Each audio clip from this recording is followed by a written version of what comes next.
पाना है, जीतना है। अगर हर एक इंसान को जिंदगी में कामयाबी पाना है, इस देश के लिए कुछ करना है, तो हम सबके लिए एक ही उदाहरण है, और वो है सबसे प्रतिभाशाली डॉक्टर आर्यमान जी। उनके द्वारा किए गए कामों की तारीफ करने वाले सबसे पहले व्यक्ति है हमारे स्वास्थ्य मंत्री जी।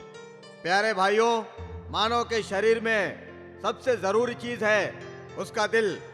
इसीलिए दिल से आपस में प्यार करने वाले लड़के लड़कियां, दिल से सभी का अभिनंदन करने वाले दोस्त लोग मेरे दिल की चाहत है। मेरा बेटा, मेरी बेटी, यह जानते हुए भी उनके माँ बाप मन की बात मानकर उनके बारे में बातें करते हैं। इस तरह के दिल से संबंधित बीमारियों को सही तरह से ठीक करने में, एक आदमी के दिल को दूसरे आदमी के शरीर में फिट करने में माहिर हमारे भारत में नंबर 1 कहलाने वाले डॉक्टर चार्ल्स जी, जिन्होंने ये आविष्कार किया है, उनके लिए मैं भगवान से तहे दिल से प्रार्थना करूंगा। मैंने आपके जैसा अपने मेडिकल कैरियर में कोई आदमी नहीं देखा।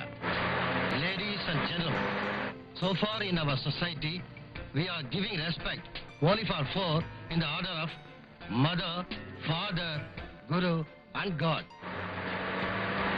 I request all of you, our respectable Dr. Charles, to be perfectly placed as the 5th person, like Mother, Father, Guru, God and Doctor. India के मध्य प्रदेश में जन्म लेना मेरा सौभाग्य है। मेरे द्वारा किए कामों से जो ख्याति मिल रही है, वो ख्याति सिर्फ मुझे ही नहीं, इस पूरे राज्य को मिल रही है। इस बात को आप लोगों से कहने के लिए जो मौका आज मुझे मिला है, मुझे उस पर बहुत गर्व है। Thank you very much.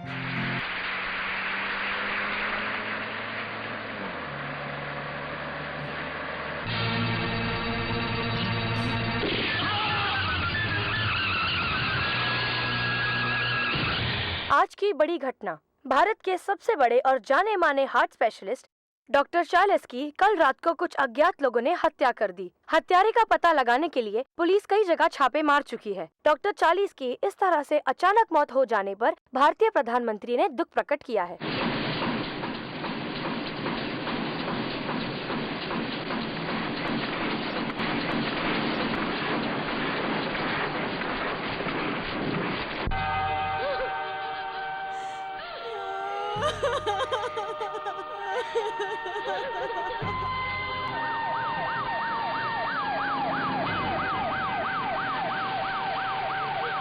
ओहो, ये तो बहुत गलत बात है। ऐसे हो कैसे सकता है?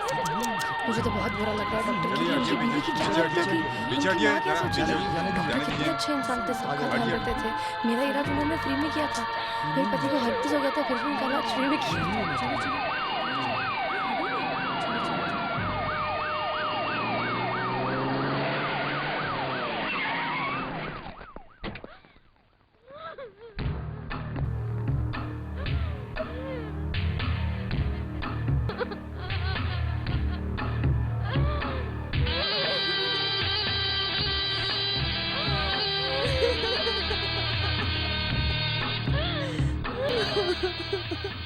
कहाँ चले आ रहे हो? हटो हटो यहाँ से। नमस्कार मैडम।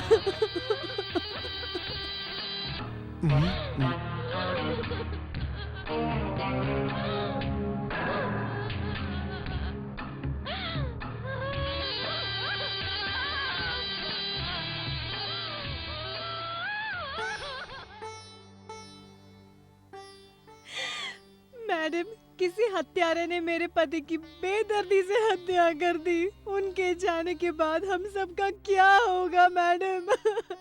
अपने बच्चों को कैसे पालूंगी मैं मैडम? तुम बिल्कुल मत डरो बहना, देखो मैं तुम्हारे साथ हूँ। अगर तुम चाहो तो मैं इन बच्चों को गोद लेना चाहूंगी। रो मत, चुप हो जाओ।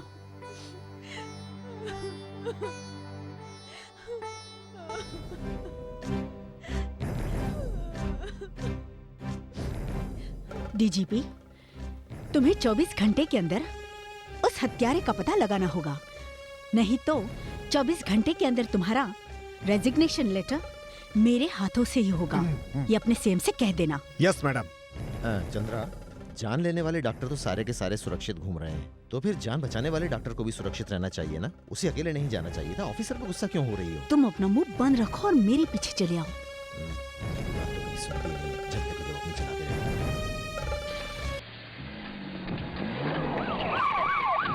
अरे रुक, अरे अरे अरे रुक, रुक ना, अरे रोक दे। अरे मैं चंद्रा का पति हूँ, रोड पे खड़ा करके रखा है मुझे, मेरे ही कर्म फूट गए जो ड्राइवर को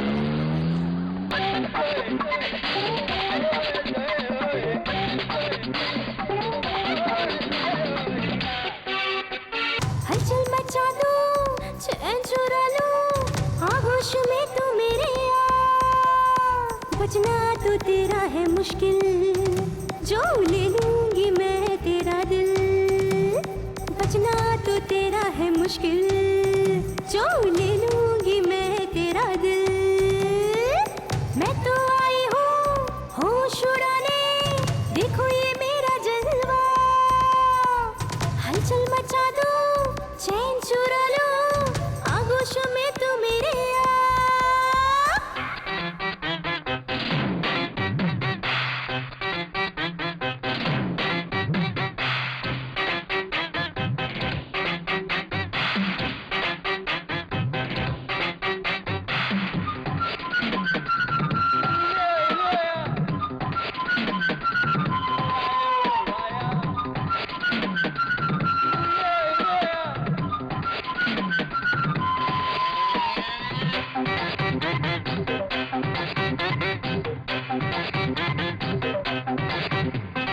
ये जवानी लूट ले, हाथ गोरा अंग दे, जादू आंखों से पिए, मस्तियों में ही जी, क्या तुम्हें दूंगी मैं ये जान लो तुम, मैं नहीं कुछ बोलूंगी देख लो तुम, क्या तुम्हें दूंगी मैं ये जान लो तुम, मेरी अदाएं देखो सबको लुभाए देखो, रोकूंगी मैं किसी को नहीं, मैं तो आई हूँ होश उड़ाने, देखो ये मेरा जलवा, हलचल मचा दो, चैन चुरा लो, आगोश में तू मेरे आ।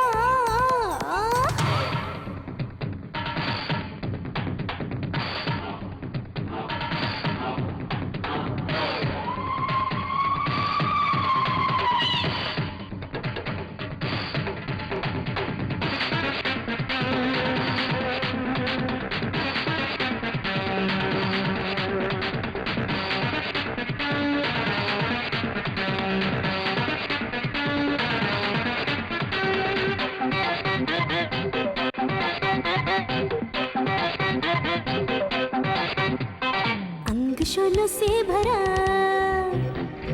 देख लो छूकर जरा, तन मेरा बारूद है, आग भी मौजूद है, पास तो आके खेलो मेरे तन से, आज दिल का भी रिश्ता है बदन से, आज सबको हिला दूं मार डालूं, आंखों से आंखें जब भी मैं मिला लूं, मैं तो आई हूँ होश उड़ाने, देखो ये मेरा जलवा, हलचल मचा दो, चैन चुरा लो, आगोश में तू मेरे आ, बचना तो तेरा है मुश्किल, जो ले लूंगी मैं तेरा दिल, मैं तो आई हूँ होश उड़ाने, देखो ये मेरा जलवा, हलचल मचा दो, चैन चुरा लो, आगोश में तू मेरे आ।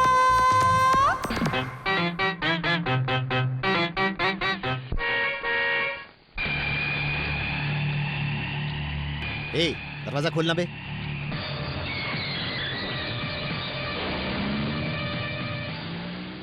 मैडम, साहब आतंकवादियों के साथ आ रहे हैं।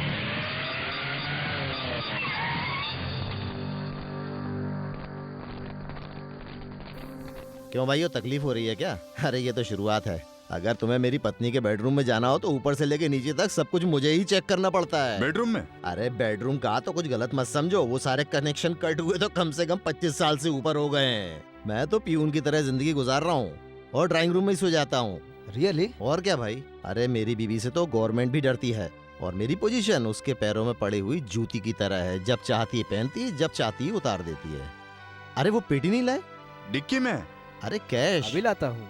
अरे पेटी को डिक्की में छोड़ के आते हैं क्या? इस घर में पहले कैश आता है, बाद में इंसान आते हैं। मैडम, आतंकवादी आपका इंतजार कर रहे हैं। आइए बैठिए। अरे चंद्रा, बिजनेस की बात कर ली है, सिर्फ रेट फिक्स करना है। अगर हम माल दे देंगे तो वो हमें पैसे भी दे देंगे। ये देखो पूरा का पूरा बैंक लेकर आए हैं। मैडम।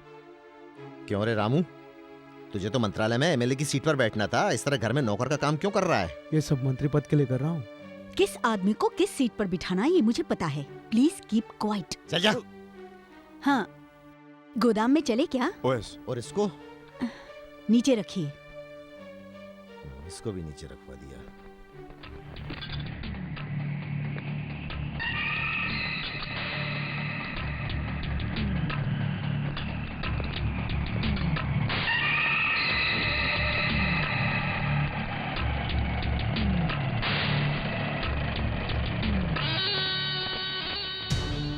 क्या जिंदगी है यार। देखो यार, अगर कोई वर्ल्ड वार हुआ तो मेरे पास सप्लाई करने के लिए हथियार हैं, मगर आदमी नहीं है। अगले साल से हम ये हथियार अमेरिका को सप्लाई करने के बारे में विचार कर रहे हैं। आप चुप नहीं रह सकते? Very good, really super, fantastic. माना नहीं प्लीज प्लीज। क्या हुआ भाई, हथियार बेचते हो और डरते भी हो? अरे बंदूक को थोड़ी मालूम कौन अच्छा है कौन बुरा, अगर चल गई तो। मैडम, ये इम्पोर्टेड माल जैसा ही है, रियली सुपर। अरे इम्पोर्टेड तो ठीक है, अगर गोली चल गई तो मरने वाला इंसान सीधा एक्सपोर्ट हो जाएगा हम लोग को। You are correct sir. Thanks. आपके सप्लाई किए हुए सारे हथियार पावरफुल है, इसलिए हमसे मिलिट्री जीत नहीं पाई। अरे मिलिट्री जीता या आप जीतो, आप तो जिस काम से आए हो अपना काम पूरा कीजिए। यहाँ आओ। मैम साहब बुला रही है और तुम धीरे धीरे चले आ रहे हो। इन लोगों को तो डांटते रहना चाहिए। मैडम। ये जो माल है इसे पैक करके जल्दी से ट्रक में लोड करवा दो। Okay madam. रास्ते में चेक पोस्ट है, इनके साथ जाकर चेक पोस्ट पार करवा दो। मुझे तो फास्ट पोस्ट जाना चाहिए था ना। तुमने ये चेक पोस्ट का क्या नया पंगा खड़ा कर दिया मेरे ऊपर। चंद्रा, अगर पुलिस ने मुझे पकड़ लिया तो क्या होगा? तो जेल चले जाओगे। तेरी तो चुड़ैल कहेगी। अरे बुड्ढों की तरह क्या चल रहे हो? जल्दी जल्दी करो। कारतूस और बंदूक बनाने वालों से ज्यादा वक्त तो तुम लोग ढोने में लगा रहे हो इन पेटियों को। अरे ऐसे तो पूरी रात बीत जाएगी। चलो जल्दी करो। सारे के सारे आलसी हैं, बेवकूफ। सर कहाँ बैठ गए आप? बम है इसमें, फट जाएगा। पहले क्यों नहीं बताया? अरे बम फट जाएगा तो मेरा पैर उड़ जाएगा ना। पैर की क्या बात करते हो सर आप? शरीर की एक भी हड्डी नहीं बचेगी। अरे दिवाली के पटाखों के नाम पे तुम लोग बम एक्सपोर्ट कर रहे हो। अरे पता नहीं तेरे को बम है ये? जल्दी लेके जा यहाँ से, हटा इसको यहाँ से। हाँ जल्दी उठाओ।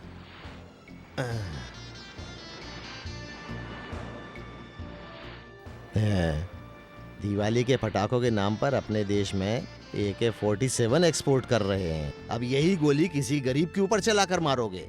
सुधर गया ये देश इस तरह तो।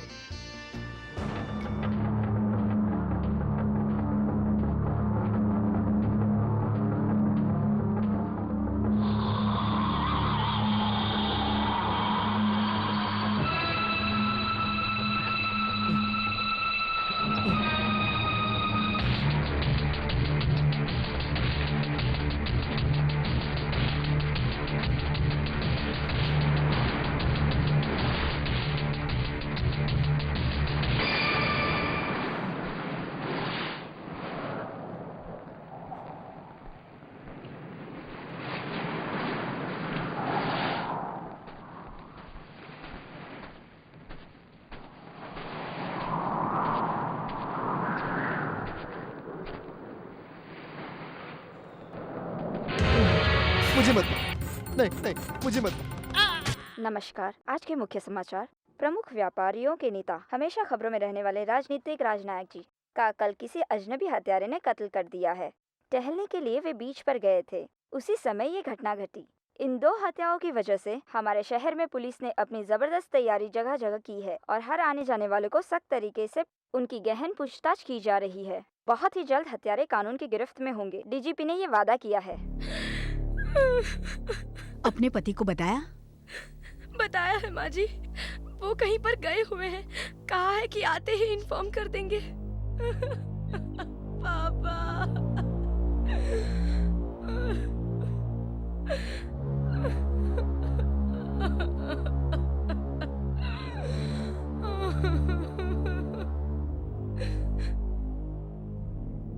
सुनिए, आपका किस तरह से समाधान निकालूं ये मुझे समझ में नहीं आ रहा। मुझे नेताओं की हमदर्दी की कोई जरूरत नहीं। मेरे पति को किसने मारा है और किस लिए, ये मुझे पता चलना चाहिए। आओ। मिस्टर जय कुमार, ये देश सारा बिक जाए तो भी चिंता मत करना। जहाँ मैं चलती हूँ वो नंदनवन होना चाहिए और मेरा घर बिल्कुल वृंदावन। ठीक है चंद्रा जी, इसलिए तो मैं मुख्यमंत्री बना हूँ। आपके एक इशारे पे मैंने काम कर दिखाया। आप तो जानती है, जब से मैंने इस राज्य की सत्ता संभाली है, सारी पुलिस ही आपकी हो गई है। यहाँ देखिए चंद्रा जी, मुझे पार्टी, पद और जनता किसी की जरूरत नहीं है, सिर्फ आपका साथ चाहिए। अगर आप ही मुझसे नाराज हो जाओगे तब मैं अपने आप को फांसी लगाकर जान दे दूंगा चंद्रा जी।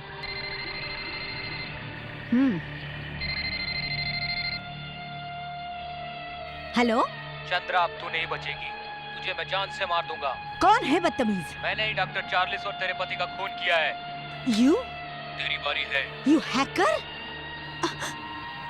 हेलो हेलो, बोलिए मैडम। जल्दी से डीजीपी को बुलाओ। Yes madam. इस घर में एक और खून होने वाला है। कातिल ने फोन किया था। तुम सब लोग क्या कर रहे हो?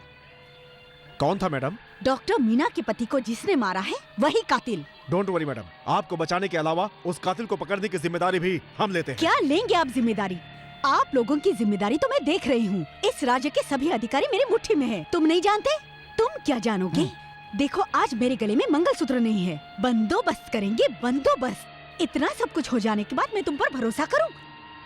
मेरी परछाई से डरने वाले सारे बकासुरों को मैंने खूबसूरत बंगले बना कर दिए हैं। कार किस तरह की होती है नहीं जानने वाले कुलियों को मैंने कार दिलवाई है, मगर कोई भी मेरे पति को बचा नहीं सका। अरे उस हत्यारे को पकड़ भी नहीं सके। कुछ मत कहो, तुम चुपचाप यहाँ से चले जाओ। चलो। सत्यवती को बुलाओ। Yes madam. Satyavati, Delhi Tihar jail में बंद है मेरा भाई चक्रवर्ती, उसे जल्दी से छुड़वा लाओ। मैडम, आपके भाई टाड़ा केस में अरेस्ट हुए, इसलिए उनको छुड़ाना बहुत मुश्किल है। हर मुश्किल को आसान बनाना इस चंद्रा की आदत है। जेल में इतने दिनों से बंद मेरे भाई को छोड़ देने की वजह कानून से डर गई नहीं, बल्कि राजनीति रिश्तों को बचाना चाहती थी। ये ठीक है मैडम, लेकिन हम उन्हें छुड़ाए भी तो कैसे? टाड़ा कानून कहे तो मेरी नजर में घर की छत पर बैठी हुई मुर्गी की तरह है, जिसे कोई भी कुत्ता पकड़ नहीं सकता, मगर उसे पकड़ना उड़ने वाली चील के लिए बहुत आसान है। मैं कोशिश करूंगी। तुम्हें करना ही होगा। Dear friends, doctor Charles, business magnate Rajnayak ji का बड़ी बेरहमी से कत्ल कर दिया गया। इन हत्याओं की वजह को और उस हत्यारे को हमें जल्द से जल्द पकड़ना होगा। ये सीएम की ओर से स्पेशल ऑर्डर है, और इससे भी ज्यादा जरूरी काम है कि अब जो तीसरा कत्ल होना है उसे हर हाल में हमें रोकना होगा। इसके लिए हिम्मत और बहादुरी का होना जरूरी है। इसके लिए हमें एक पुलिस फोर्स तैयार करना होगा। Excuse me sir. यस। सारे इंसानों की जान तो एक जैसी है ना सर? इस तरह का शक क्यों? एक डॉक्टर और फिर एक बिजनेस मैग्नेट, ये दोनों तो मारे गए हैं, तो सीएम का स्पेशल ऑर्डर आ जाता है। पर जब कृष्णा तालाब में वही चंद्रा जी नहा रही थी तो उन्हें देखने आए हुए सैकड़ों लोग उसी तालाब में डूब मरे, पर हमारा ये डिपार्टमेंट चुप रहा। उनका अंतिम संस्कार करने से पहले उनकी फाइलें क्लोज कर दी गई। ऐसा क्यों सर? वो सब तो लोगों का पागलपन था। जब काली माँ, माँ शेरावाली, श्रीनगर में वैष्णो देवी, उन सभी माताओं के दर्शन करने वाले लोग ही बगल में रहने वाली चंदा को देखने के लिए आ गए और भीड़ में भगदड़ की वजह से मारे गए, तो इसमें हम क्या कर सकते हैं? Come on tell me. Correct sir, आप ही चंदा जी की हर बात मानकर हमेशा काम करते हैं। फिर उनके पति की हत्या करने का कारण क्या हो सकता है? आप उस हत्यारे को पकड़ने के लिए पुलिस ऑपरेशन की तैयारी कर रहे हैं। ऑपरेशन के तहत ही हम गवर्नमेंट को और अपने डिपार्टमेंट को एक कोऑपरेशन दे सकते हैं। इस कोऑपरेशन की वजह से ही हम अपनी रेम्यूनेशन डेवलप कर सकते हैं। इस रेम्यूनेशन की वजह से ही हम अपने परिवार के लिए कुछ कर सकते हैं। अब बताओ मुझे, कैसी है मेरी administration? Okay, congratulation. Thank you. अब हम मिलकर जिस स्पेशल पुलिस फोर्स को तैयार करेंगे उसमें हमारे साथ दिल्ली के assistant commissioner mister Anthony incharge होंगे।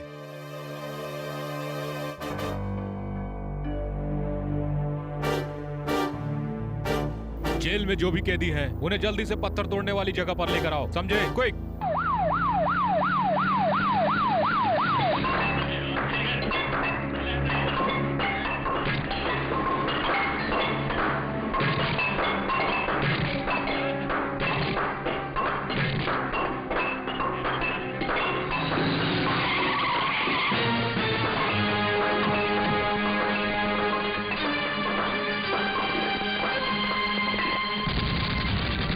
भागो भागो, यहाँ से भागो जल्दी। चलो चलो चलो चलो चलो, कोई रुको मत, यहाँ भागो जल्दी जल्दी जल्दी भागो। देखो देखो, बचो बचो, वहाँ से बचो, हटो वहाँ से, चलो भागो यहाँ से, भागो जल्दी जल्दी भागो। चलो भाई, सब चलो, कोई मत रुको यहाँ पर। चलो भागो भागो, अपनी जान बचाओ, भागो।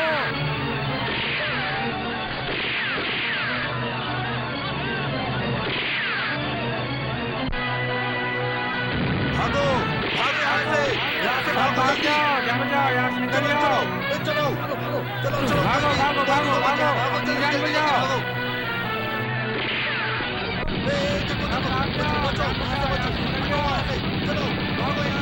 भागो भागो भागो भागो, जल्दी भागो। चलो भाई, सब चलो, कोई मत रुको यहाँ पर। चलो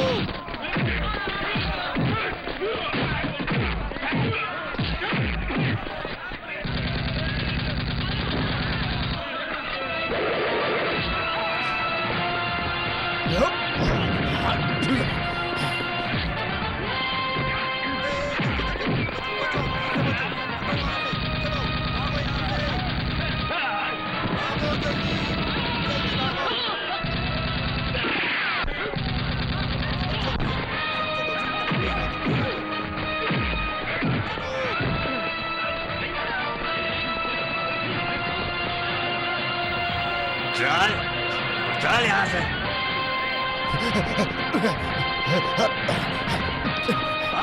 भागो यहाँ से जल्दी। भागो, कोई मत रुको यहाँ, जल्दी चलो। भागो यहाँ से,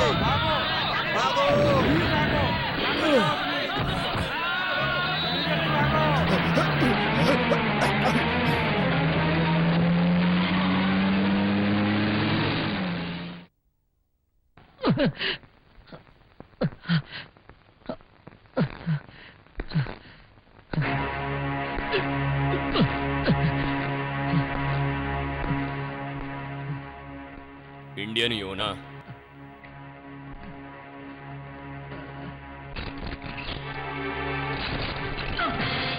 यू लड़ी, बताओ तुम्हें यहाँ किसने भेजा है? बताओ मुझे।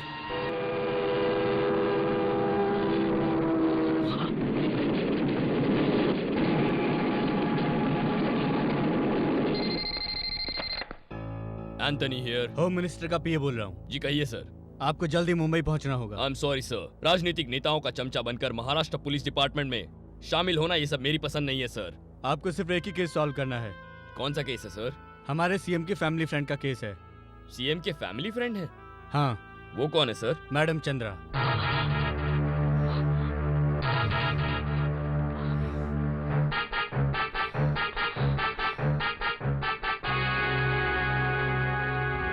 ठीक है सर, आज ही निकलता हूँ।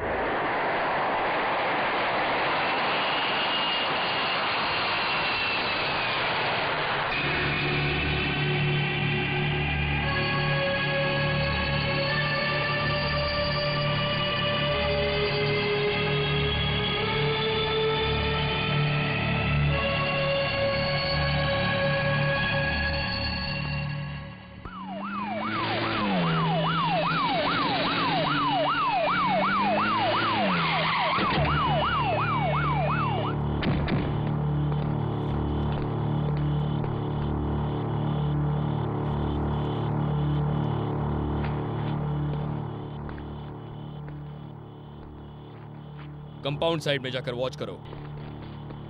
खंबे की तरह क्या खड़े हो? सब लोग चारों तरफ फैल जाओ। मूव ऐसे, मूव, गो दैट साइड। और कुछ ऊपर जाओ। ले चलो।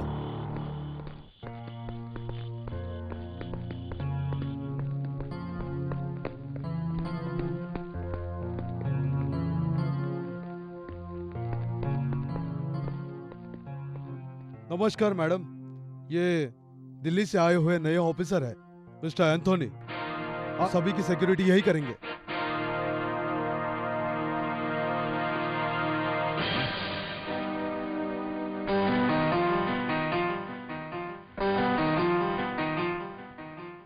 ठीक है, ले जाइए। Yes madam.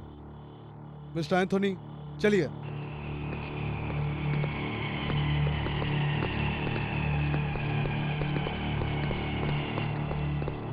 आयुष, धनुष यार, ओवर। धनुष, तुम कहाँ पर हो? कहाँ पर हो? ओवर। यहीं पर हूँ। ओवर। यहाँ कहाँ ओवर? घूम कर देखो पागल। यहाँ पर हो?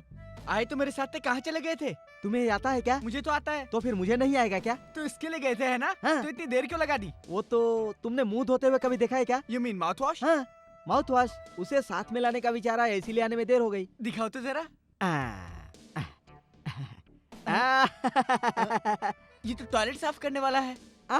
इससे तो मैंने मुंह साफ किया। बिल्कुल सही साफ किया है। तुम्हारे मुंह के लिए एकदम परफेक्ट है। ए, सर तुम लोग यहाँ क्या कर रहे हो? सर हम तो आपके साथ ही आए हैं सर। मेरे साथ? हाँ। तुम्हें रास्ते में छोड़कर आया था ना? तो क्या हुआ सर, हमको अपनी ड्यूटी प्यारी है, इसीलिए आपकी जीप के पीछे झूलते हुए आए सर। झूलते हुए आए हो? हाँ। जीप के पीछे झूलना गलत है। मंत्री लोग झूलते हैं तो हमने क्या गलत किया? सर झूलने में बड़ा मजा आता है सर, एक बार आप भी झूल के देखिए ना सर। Shut up. मंत्री लोग तो 5 साल में एक बार बदल ही जाते हैं। हम लोगों को रिटायर होने तक यही सर्विस करनी है। ड्यूटी ठीक से करो, ओके? Yes sir. सर हम लोग अपनी ड्यूटी को बहुत अच्छे ढंग से करेंगे। सर बताइए हमारे लिए क्या काम है? सभी लोगों को चाय कॉफी सप्लाई करो। इससे तो अच्छा है किसी नाके पे बड़ा पाव बेचना। मार डालूंगा, याद रखना। अभी तक तो मिला नहीं और अभी से कह रहे मारूंगा। अरे भगवान। चंद्रा समझ, आज तेरा खेल खत्म।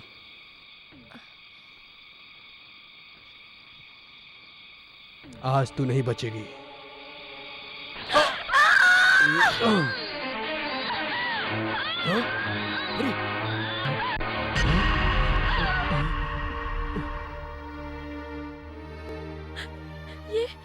ये आपने क्या किया? जल्दबाजी में आपने मुझको मार दिया। अब हमारे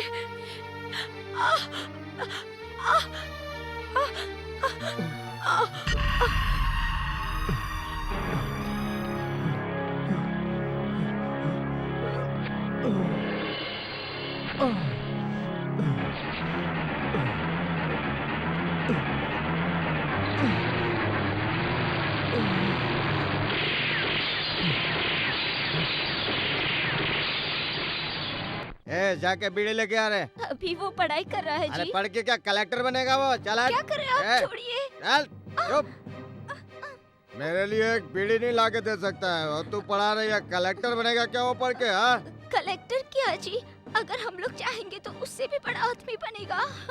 खाने का ठिकाना नहीं है और चलिए ऐसे बड़ा आदमी बनाने के लिए। बेशरम बेहाया, चले यहाँ से। चल बड़ी आई पढ़ाई कराने वाले। चल आज मैं तुझे नहीं छोड़ने वाला हूँ। मेरी बात नहीं मानती बेशरम। बच्चे को भी बिगाड़ के रखी है, तू भी बिगड़ गई है। तुझे तो मैं नहीं छोड़ूंगा। चल हट। ए हट हट। तेरी तो मारता है मुझे, बाप को मारता है। बेशरम का औलाद, बेशरम।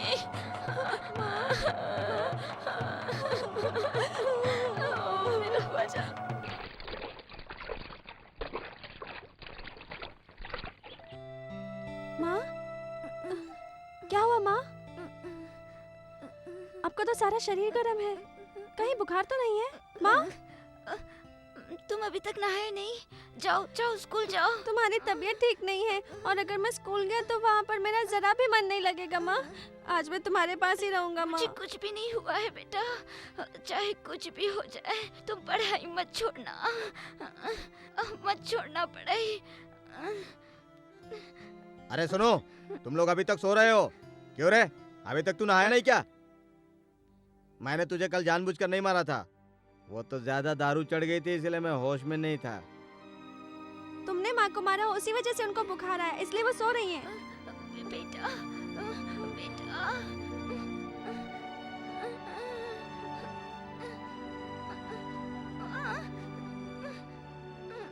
तेरा बदन तो बहुत गर्म है संदीप की माँ। अगर मेरे पास पैसे होते तो अभी तुझे मैं हॉस्पिटल लेकर जाता। कोठारे जी, कोठारे जी। तुम हो? क्या हुआ? हमेशा की तरह जज साहब के घर में गटर ब्लॉक हो गया क्या? पापा जल्दी से जाकर आओ, पापा माँ को हॉस्पिटल ले जाना जरूरी है। छी, अरे धत तेरे की, बहुत ही खराब बदबू आ रही है। देखो भाई, क्या है? इसके अंदर कचरा वचरा फंस गया लगता है। अगर 100 रुपए दोगे तो ये साफ हो जाएगा। 100 रुपए किस लिए बताओगे? इसलिए, अरे इसके अंदर उतरने से पहले जो मैं दारू पीऊंगा 50 उसके और 50 साफ सफाई करने के।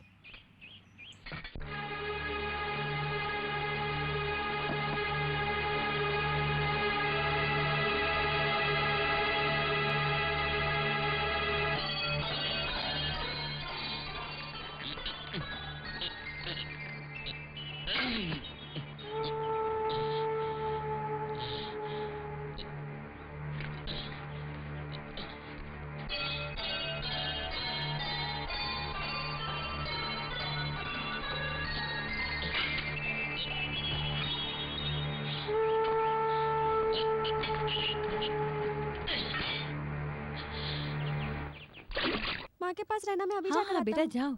अरे रे रे, इसकी जात का बैदा मारूं, सारा सामान खोलकर फिर से पीने चला गया। अगर साहब ने देख लिया तो इसकी इन्हीं हरकतों की वजह से मुझे हमेशा गाली सुननी पड़ती है।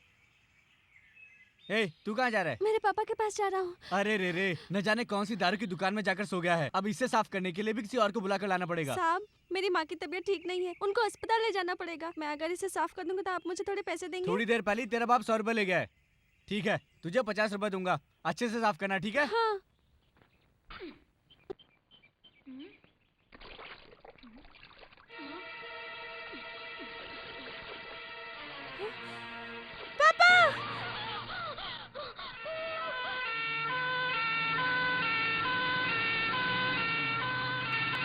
हेलो हेडक्वार्टर्स, हेडक्वार्टर्स, डीजीपी से कनेक्ट कीजिए। सर, ये लीजिए आपका फोन। शंकर राय स्पीकिंग। हत्यारे को पकड़ लिया सर। Very good. हाँ सर, मुंबई और वाशी के हाईवे के नजदीक उसे पकड़ा है सर, बट बहुत ही मेहनत करनी पड़ी सर। हम दोनों के बीच जो फाइट हुई उसमें मजबूरन उसे शूट करना पड़ा, पर अब मैं उसे बचाना चाहता हूँ सर। इसमें मैं तुम्हारी क्या मदद कर सकता हूँ? सर, मैं उसे लेकर चर्नी रोड के नानावटी हॉस्पिटल जा रहा हूँ। Please clear the traffic right now. तुम जो कुछ चाहते हो मैं तुरंत कर दूंगा, लेकिन मुझे बताओगे वो कातिल है कौन? मैडम चंद्रा का दामाद है सर ये। हाँ? क्यों भाई, ये क्या मजाक है? बिलीव मी सर, ये कत्ल करने वाला प्रभाकर ही है सर। अरे भाई, तुम्हारे तेवर देखकर तो मेरा कलेजा बाहर आ जाता है।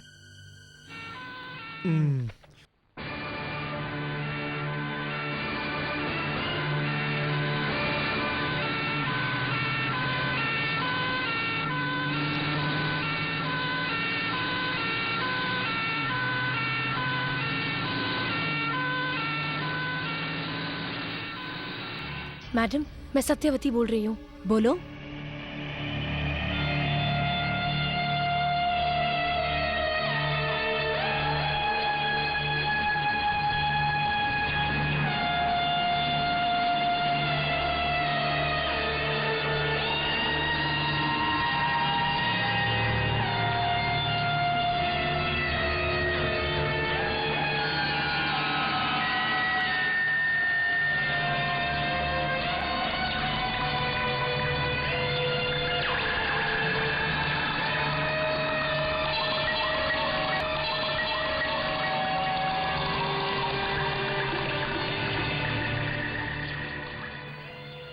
अपना प्रभाकर?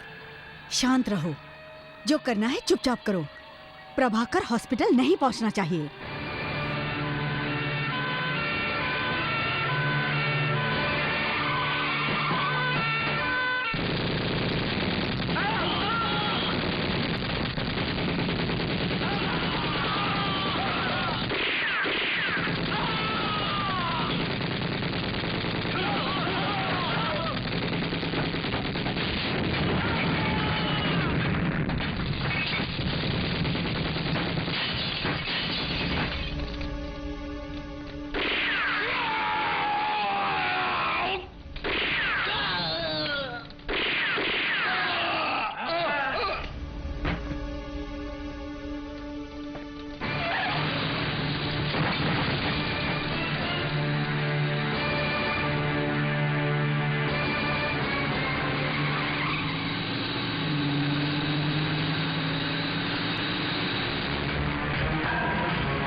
जल्दी चलो, क्विक मूव फास्टर।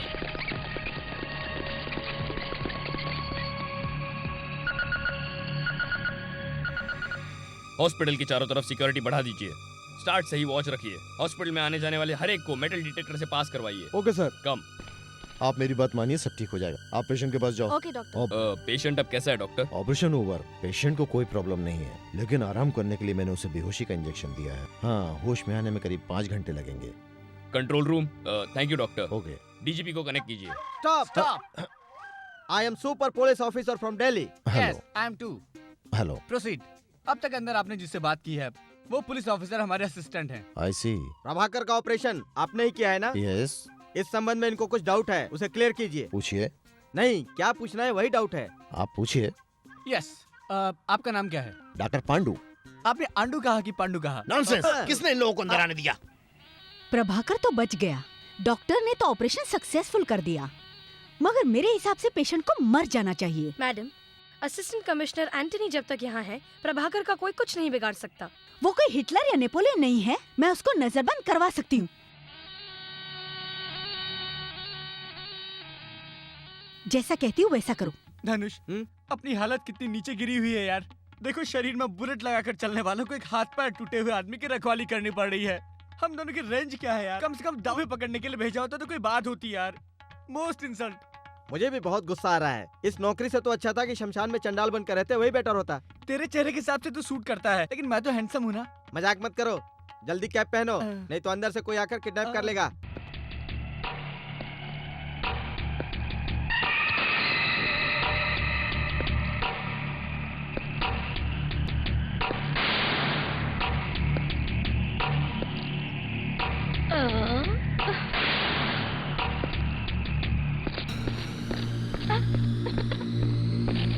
सर, आपसे मिलने कोई नीचे आपका इंतजार कर रहा है। कौन है? उसने बताया क्या? बोला आपका फ्रेंड है। हाँ।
जान चली जाए फिर भी सच मत बताना, ये सिद्धांत मुझे भी पता है। और वो किस लिए जानते हो? जन्म देने वाली माँ को और इस देश को आफत से बचाने के लिए, इसके लिए नहीं। बताओ तुम्हें यहाँ किसने भेजा है? बताओ। Excuse me sir. Sir, DGP calling you.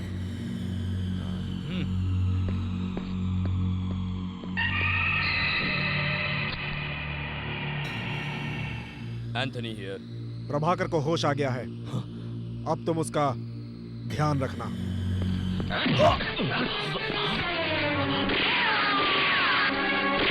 No! Stop it, आई से।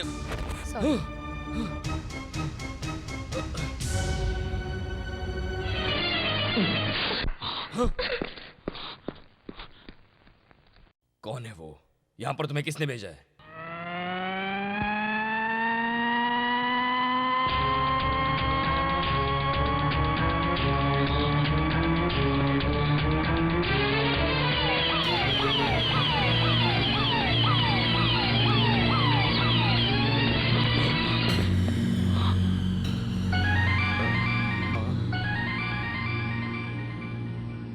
Prabhakar, Prabhakar, Prabhakar.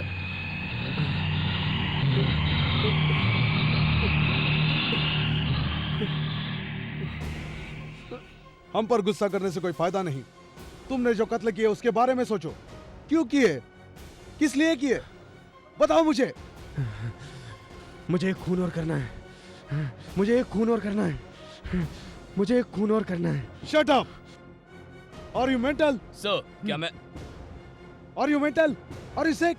Yes yes, I am mental, I am सिक।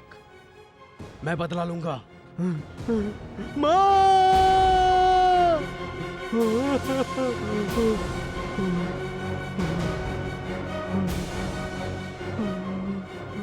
प्रभाकर, प्रभाकर, हटिए हटिए हटिए। डॉक्टर, नर्स, इमीडिएटली एक इंजेक्शन लेके आओ। Yes doctor. क्या है ये? सॉरी, हम तो इंक्वायरी कर रहे थे, बट ये इमोशनल हो गया। इतने सारे लोग मिलकर अगर उसे टॉर्चर करेंगे तो इमोशनल नहीं होगा क्या? It's too bad. Excuse me sir, with your kind permission, इसे मैं हैंडल करना चाहूंगा सर। Okay, proceed. चलिए।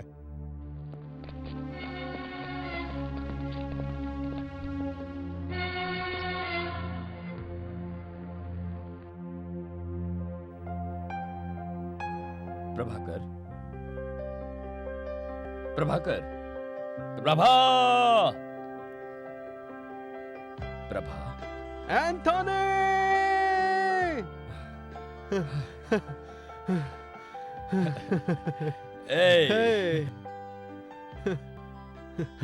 अबे दिल्ली से कब आया? आज ही आया हूँ। और सब कैसा है? सब ठीक है। माँ कैसी है? एकदम ठीक है, तुम्हें याद करती है। और तेरी आईपीएस की ट्रेनिंग कैसी चल रही है? आईपीएस सभी के लिए टफ है, मगर मुझे इसमें इंटरेस्ट था, इसलिए मुझे कभी कोई तकलीफ नहीं हुई। हाँ, तुम बताओ, तुमने कैसे लिखा है? हिलाकर रख दिया सभी को। राज्य में पहला नंबर आएगा मेरा। गुड। माँ का आशीर्वाद मेरे साथ है। वाला नंद लाला, अरे दोनों हैं भोले भाले प्यारे से नंद लाला। नंद लाला आए हैं तुझको मनाने ही नंद लाला। नंद लाला तू कर ले चाहे जो भी यारा, छोड़ेंगे ना पीछा तेरा। नंद लाला, नंद लाला, नंद लाला, ओ नंद लाला।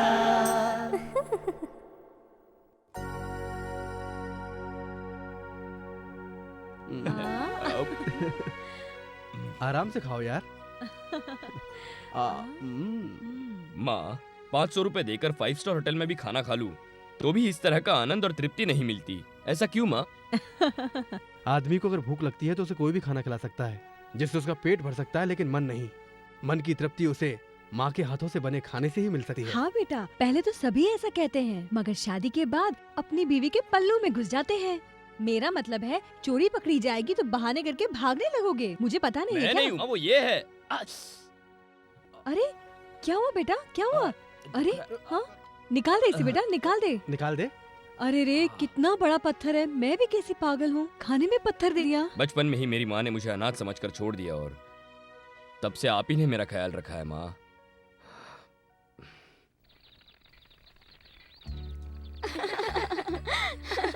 सुनो राधा, एक बात बताओ। क्या बताऊं? इस पिंजरे में इतने पक्षी हैं, कौन नर है और कौन मादा कैसे पता चलेगा? इस शक को दूर करने के लिए तुम्हें माइक्रोस्कोप से या बायोस्कोप से देखते ही पता लगाना अरे होगा। हट, कोई आसान रास्ता बता ना। साधारण सी बात है, मर्द जात को गुस्सा बहुत जल्दी आता है ना। हम मिलकर एक काम करते हैं, इन सारे पक्षियों को अलग अलग कर देते हैं। जो ज्यादा शोर मचाएगा वो नर है और बाकी सारी मादा है। समझ गई?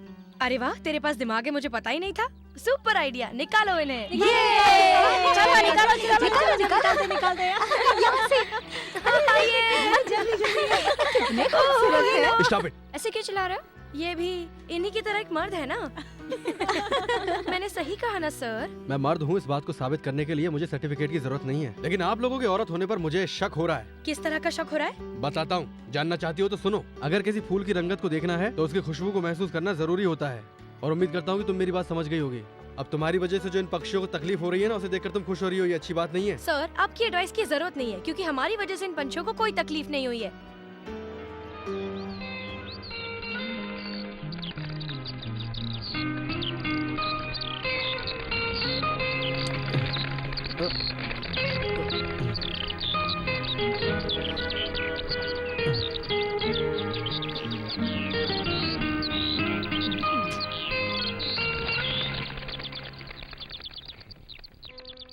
सारे लव बर्ड्स में से आपने एक घायल पंछी को कैसे ढूंढा?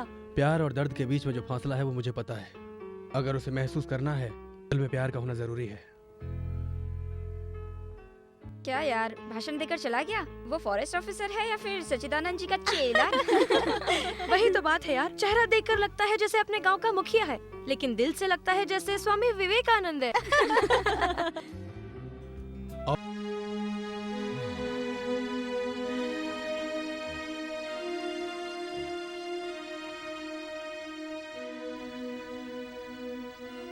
मैंने और लक्ष्मी ने शादी करने का पक्का फैसला कर लिया था।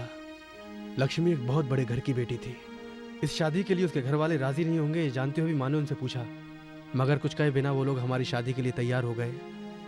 वैसे एक बड़े घर का बाप अपनी बेटी को अपने से ज्यादा पैसे वाले और पढ़े लिखे आदमी को ही देना पसंद करता है, पर ना जाने क्यों उन्होंने मुझ में ऐसा क्या देखा और शादी के लिए राजी हो गए। क्या हुआ जी, आप इस तरह जंगली बिल्ली की तरह क्यों घूम रहे हो? क्या कहूँ भगवान, अरे हमारे बुजुर्गों के पास कुछ अनुभव रहा होगा तभी तो उन्होंने ये कहा है। अरे मैं भी एक लड़की का बाप हूँ, मुझे भी तो टेंशन रहेगा ना। मेरा दिल घबराया हुआ है इसलिए यहाँ से वहाँ घूम रहा हूँ। चंद्रा तुम मुझे गलत मत समझना। अरे हमारी जायदाद देखकर तो एक से एक करोड़पति लड़कों की लाइन लग जाएगी यहाँ। समझ नहीं आता उस फॉरेस्ट ऑफिसर को ही अपना दामाद बनाने पे क्यों तुली हो तुम।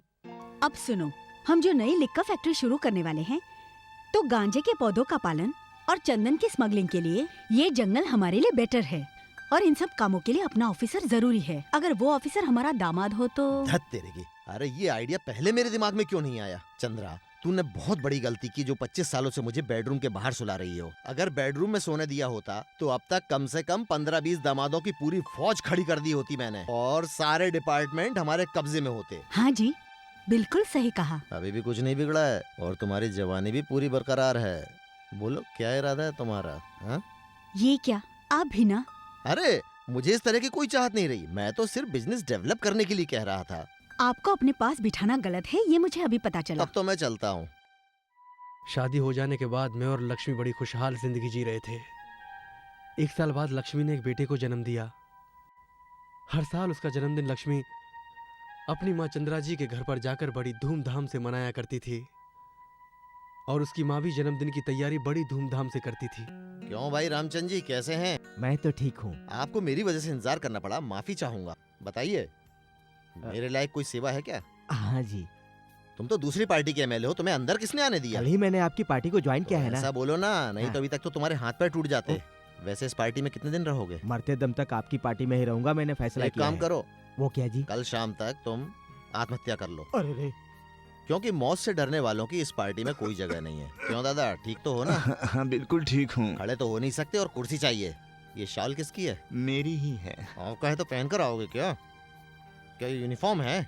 अरे ऊटी या कश्मीर जाते हैं तब पहनते हैं इसे। इतनी भयंकर गर्मी में यूनिफॉर्म को भूलकर इसे पहने हो। यूनिफॉर्म होती है पैंट शर्ट। अरे तुम खाना बना लिया क्या? अरे खाना बनाने के बाद ही यहाँ आया हूँ। मंत्रियों के साथ ऐसे खड़े हो, इस जन्म में मंत्री बन पाओगे क्या? आपकी दया रही तो बनूंगा साहब। आज मेरे नाती का बर्थडे है। रूटीन में हैप्पी बर्थडे टू यू तो सभी बोलते हैं, मगर कुछ अलग अंदाज से गाओगे क्या? मेरे गाने से हमारी पार्टी पावर में आई है साहब। अच्छा, तुम्हारे गाने के कारण अगर पार्टी पावर में आई है तो गा के बताओ। डालो अपना वोट, निशान हमारा ताला, डालो अपना वोट, निशान हमारा। उस ताले की चाबी किसके पास है ये पता है तुझे? नहीं पता है जी। जिस दिन ये पता चल गया उस दिन इस जमीन पर नहीं रहेगा, सीधा ऊपर निकल जाएगा। बेवकूफ। ए चलो केक काटो। केक काटो बेटा। चंद्रा सीएम नहीं आया अभी तक। वैसे भी सीएम आए या ना आए हमें क्या फर्क पड़ता है। केक काटो बेटा। Happy birthday to you, happy birthday dear Vijay, happy birthday to you. Many more happy returns of the day बेटा। Thank you daddy. पहले नानी माँ को खिलाओ। हाँ भाई, चंद्रा इस स्टेट में नंबर 1 है तो इस घर में भी नंबर 1 ही होगी ना। नाना जी को? तुम्हारे नाना जी को शुगर का प्रॉब्लम है। अब दादी माँ को खिलाओ।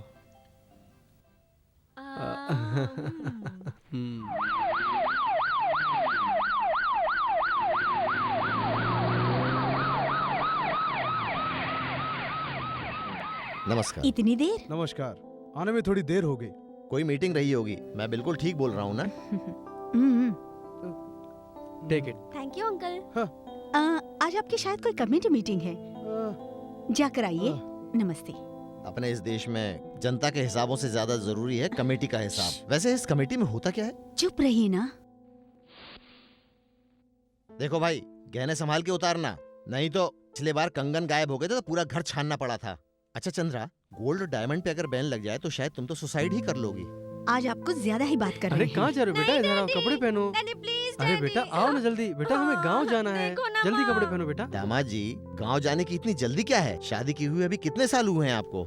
हमें बदलापुर जाना है, जॉब कॉल आया हुआ है। जॉब कॉल आया है तो क्या हुआ? ये लोग अभी यहीं रहेंगे। बच्चों की पढ़ाई का नुकसान होगा। कुछ भी नुकसान नहीं होगा। चंद्रा तुम भी तो कुछ बोलो ना। दामाद जी अकेले जाएंगे। हाँ। आप लोग यहाँ रुकिए।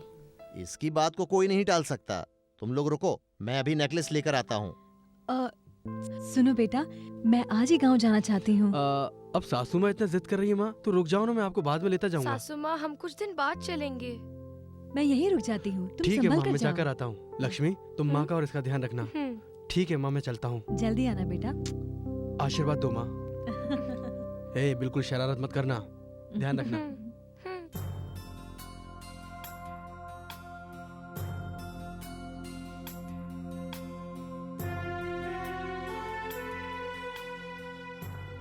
ये किस तरह का इंसाफ है? 5 साल पहले तक अमरनाथ में पापड़ बनाकर बेचने वाली उस चंद्रा ने ऐसे कैसे सारे महाराष्ट्र में जायदाद बनाकर सारे देश को लूट रही है? उसके खिलाफ पुलिस ने अभी तक कोई एक्शन क्यों नहीं लिया? इसके पीछे क्या कारण है? सर, गवर्नमेंट उसके हाथ में है। सर, सारा डिपार्टमेंट उसके सामने हाथ बांधे खड़ा रहता है। उसकी पहुंच बहुत ऊपर तक है। सर, रिश्वतखोरों से भरा पड़ा है अपना पुलिस डिपार्टमेंट। हम कर भी क्या सकते हैं सर? सर, आप सीबीआई ऑफिसर हैं और आप उसे अरेस्ट करना चाहते हैं, इसलिए मैंने जो भी डिटेल्स मेरे पास थे आपको हैंडओवर कर दिए। सर, अगर ये बात बाहर गई तो मेरी जान को खतरा हो सकता है। डोंट वरी इंस्पेक्टर, आपके ऊपर किसी तरह की आंच नहीं आएगी। Thank you sir.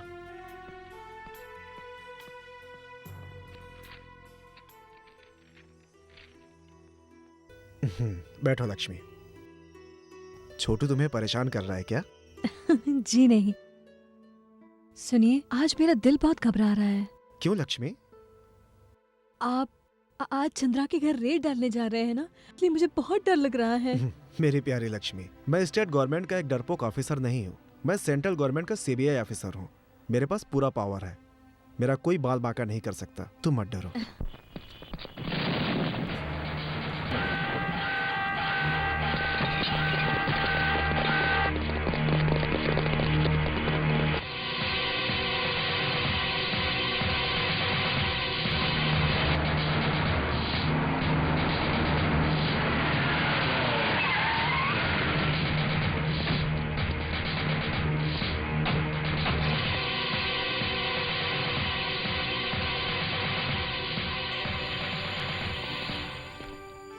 We are all CBI officers.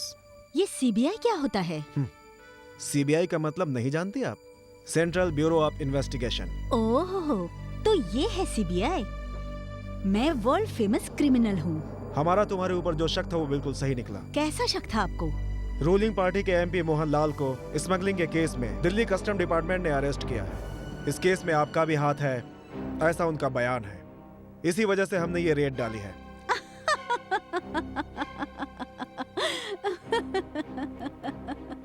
इस स्टेट में रहने वाले सारे राजनेता, सभी मिनिस्टर्स अगर मेरी साड़ी का घूंघट भी देखते तो सलाम करते हैं। आपके लिए बड़े होंगे सीएम विष्णु मराठा और उनसे बड़ी हूँ मैं। मेरे सामने तुम सभी फालतू हो। Shut up. तुम्हारा घमंड इसी इलाके में है ना, वो भी कुछ दिनों के लिए। अगर हमने एक्शन लिया तो तुम्हें कानून का पता चल जाएगा। ए सीबीआई, कानून का नाम लेकर मुझे मत डराना। मैंने बहुत लोगों को देखा है, मुझे देखते ही अच्छे अच्छे ठंडे पड़ जाते हैं और टकराने वाले बारूद भी हिलकर रह जाते हैं। बारूद चाहे हिलकर रह जाता हो, तुम कितना भी फ्रॉड करो मगर सीबीआई से नहीं छुपा सकती। अंडरस्टैंड? हम तलाशी जरूर लेंगे।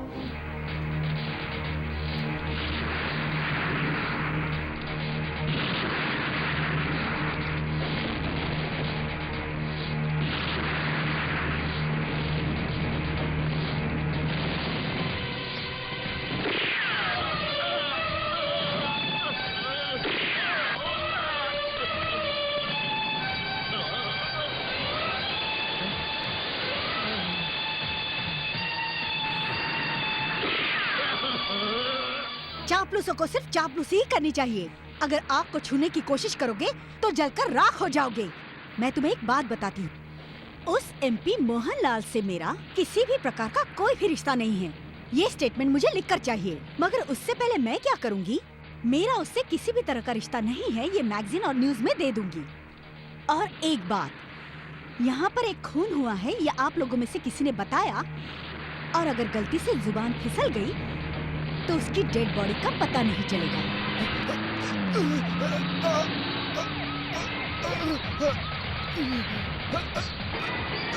रुको, रुको, मुझे छोड़कर मत जाओ।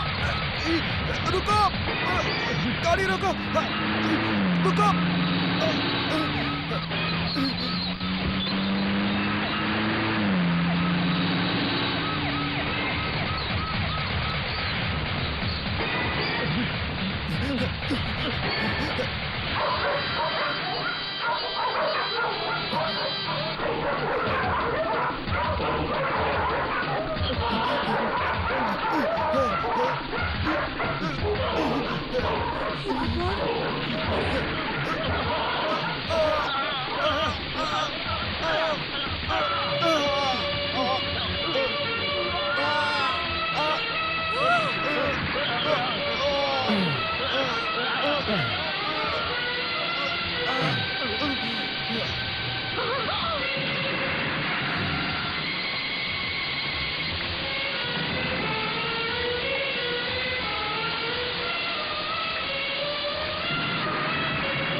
बारिश में भीग गया हूँ ना, बहुत ठंड लग रही है।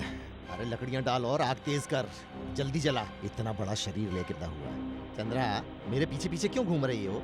कहीं मुझे भी तो आग में धक्का देने का इरादा नहीं है?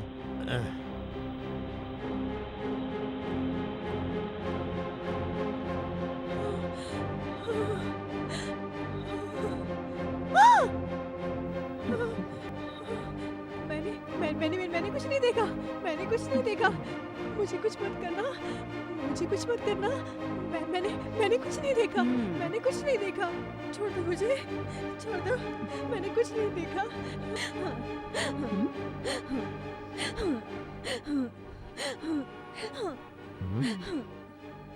चंद्रा, लगता है बेटी आ गई।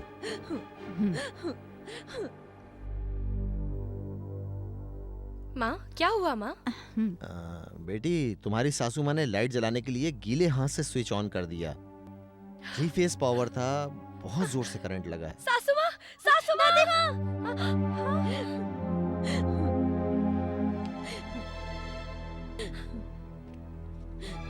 सासू माँ, दादी माँ, ये सब ये क्या हो गया माँ? अब मैं क्या करूं माँ? ये सब क्या हो गया? अब क्या होगा? क्या हो गया माँ? साहब जी, तुला राशि और स्वाति नक्षत्र में पैदा होने वाली इस पार्वती जातक की तरह से संसार में कुछ ऐसा वैसा भी हो जाए तो भी इनकी उम्र बहुत ज्यादा है। इतना ही नहीं जजमान, सूर्य, चंद्रमा, गुरु, ये तीनों इनके उच्च स्थिति में विराजमान हैं। इसीलिए इन्हें हार्ट अटैक भी आ जाना तो मौत इन्हें 80 साल तक छू नहीं बस पाएगी। करो यार, तुम अपनी कहानी मुझे सुना रहे हो। अगर कुंडली देखकर किसी के हार्ट अटैक का पता लग जाता तो हजारों लाखों रुपए खर्च करके लोग डॉक्टरी की पढ़ाई क्यों करते? अगर ऐसा होता तो गली गली में पंचांग लेकर लोग घूम रहे होते। पैसे दीजिए। ये लीजिए और आपस में बांट लीजिए। जाइए। नमस्कार जी। चंद्रा, तुम्हारा क्रिमिनल ब्रेन पहले तो सिर्फ महाराष्ट्र तक ही काम करता था, आजकल ये क्या ऑल इंडिया लेवल पर काम करता है? मैं क्रिमिनल हूँ क्या? Yes, we are criminals. शक्ल से तुम भले ही भोली दिखती हो, लेकिन दिमाग तो क्रिमिनल का है ना। तुमने 100 रुपए चुराए ना? परसेंटेज तो लेना पड़ता है ना।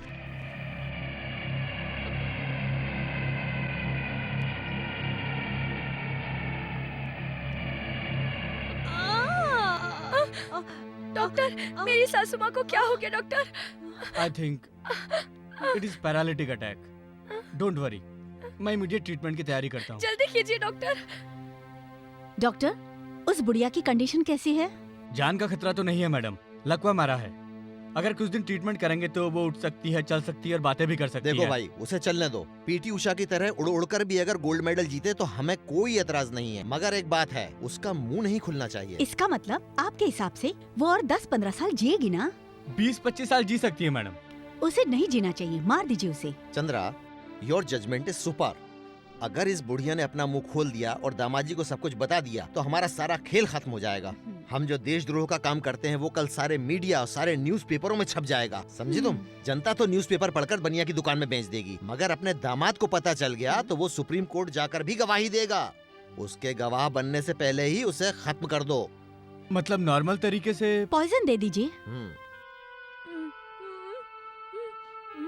क्या प्रभाकर को बुलाऊं? हाँ, नहीं, हाँ वो बस आते ही होंगे। हाँ ये क्या? हाँ हाँ माँ जी, हाँ माँ जी संभालिए अपने आप को माँ जी। हाँ वो आ रहे हैं। माँ जी ये क्या कह रही हैं आप? हाँ हाँ मैंने उन्हें बुलाया, वो आते होंगे माँ जी। माँ जी प्लीज अब मत रोइए, संभालिए अपने आप को। मैं क्या करूँ, मुझे कुछ समझ में नहीं आ रहा है। माँ जी प्लीज ऐसे मत रोइए आप।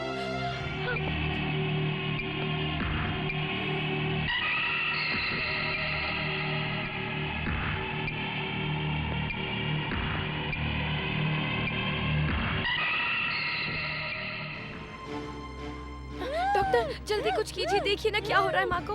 हाँ माँ ये डॉक्टर ही आपका इलाज करेंगे, आप बिल्कुल मत डरिए, सब ठीक हो जाएगा। देखिए माँ आप जिद मत करिए, देखिए कुछ नहीं होगा। माँ जी आपका इलाज करने आए हैं, सब कुछ ठीक हो जाएगा, आप जिद मत करिए माँ जी, प्लीज समझिए, मैं सही कह रही हूँ। आप तो बहुत ही ज्यादा डरपोक लगती हो। इंजेक्शन लगवाने से कोई डरता है क्या? डॉक्टर मुझे लगाइए, डॉक्टर मुझे लगाइए। माँ जी चुप हो जाओ दादी माँ, इंजेक्शन लगवाने से सिर्फ चींटी के काटने जैसा दर्द होता है, फिर हम छुपा छुपी खेलेंगे ना। डॉक्टर लगाइए। हाथ पकड़ो इनके, पैर पकड़ो इनके, पकड़ो माँ जी को सब। हाँ बस थोड़ी देर, बस थोड़ा सा। माँ जी ये डॉक्टर है, सब ठीक हो लगाने से जाएगा। आपकी सारी प्लीज बीमारी अपने आप दूर हो समझिए जाएगी। माँ जी। अब घबराइए मत, डॉक्टर मेरी क्या बात बात सुनिए। है? कैसा शोर है? माँ समझाइए इन्हें।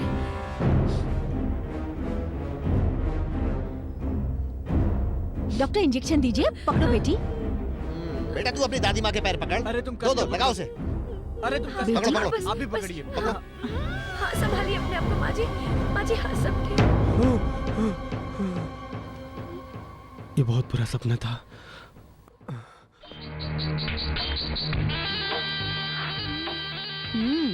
इतने से काम को करवाने के लिए इतना परेशान कर दिया। आइए डॉक्टर साहब।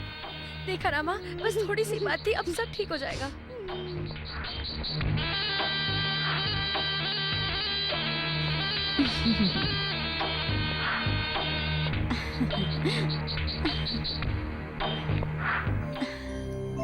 अरे हाँ बस अब आप पीछे आराम से लेट जाइए। घर के अंदर बीवी आराम से सो रही है और बाहर पति कुत्तों की तरह पहरा दे रहा है। नाना जी मैं आपको इंजेक्शन दूंगा। रुक जा, इंजेक्शन देगा? तू डॉक्टर है क्या? हाँ डॉक्टर हूँ। ईमानदारी से डॉक्टर इस देश में ज्यादा पैसा नहीं कमा सकता।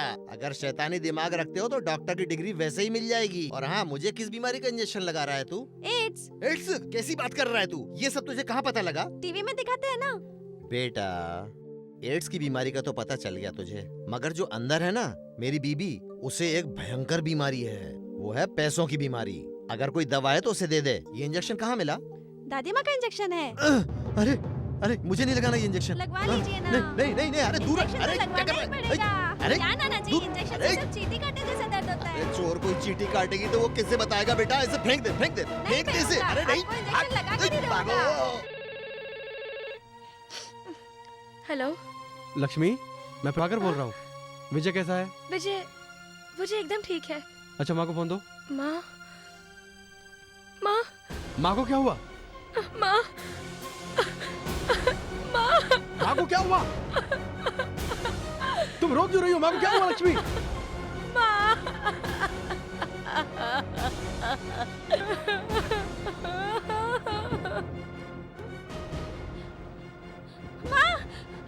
क्या हुआ बेटा? हाँ हाँ बोलो। माँ दादी माँ के मुंह से ना कुछ निकल रहा है। निकल रहा है मतलब?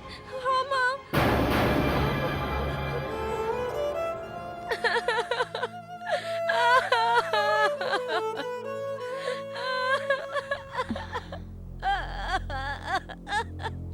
हेलो हाँ हाँ, नहीं नहीं, आपके आने से मरा हुआ इंसान जिंदा हो जाएगा।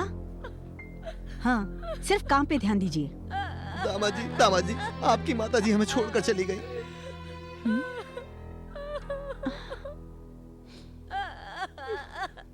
दामाद जी, मैंने उन्हें कभी समधन नहीं समझा, हमेशा अपनी बहन की तरह माना। वो ट्रक के नीचे आकर मर जाती तो कोई बात नहीं थी, बस के नीचे गिरकर मर जाती तो कोई बात नहीं। अरे जरा सा बिजली का करंट लगने भर से मर गई। सबसे बड़ी दुख की बात तो यही है।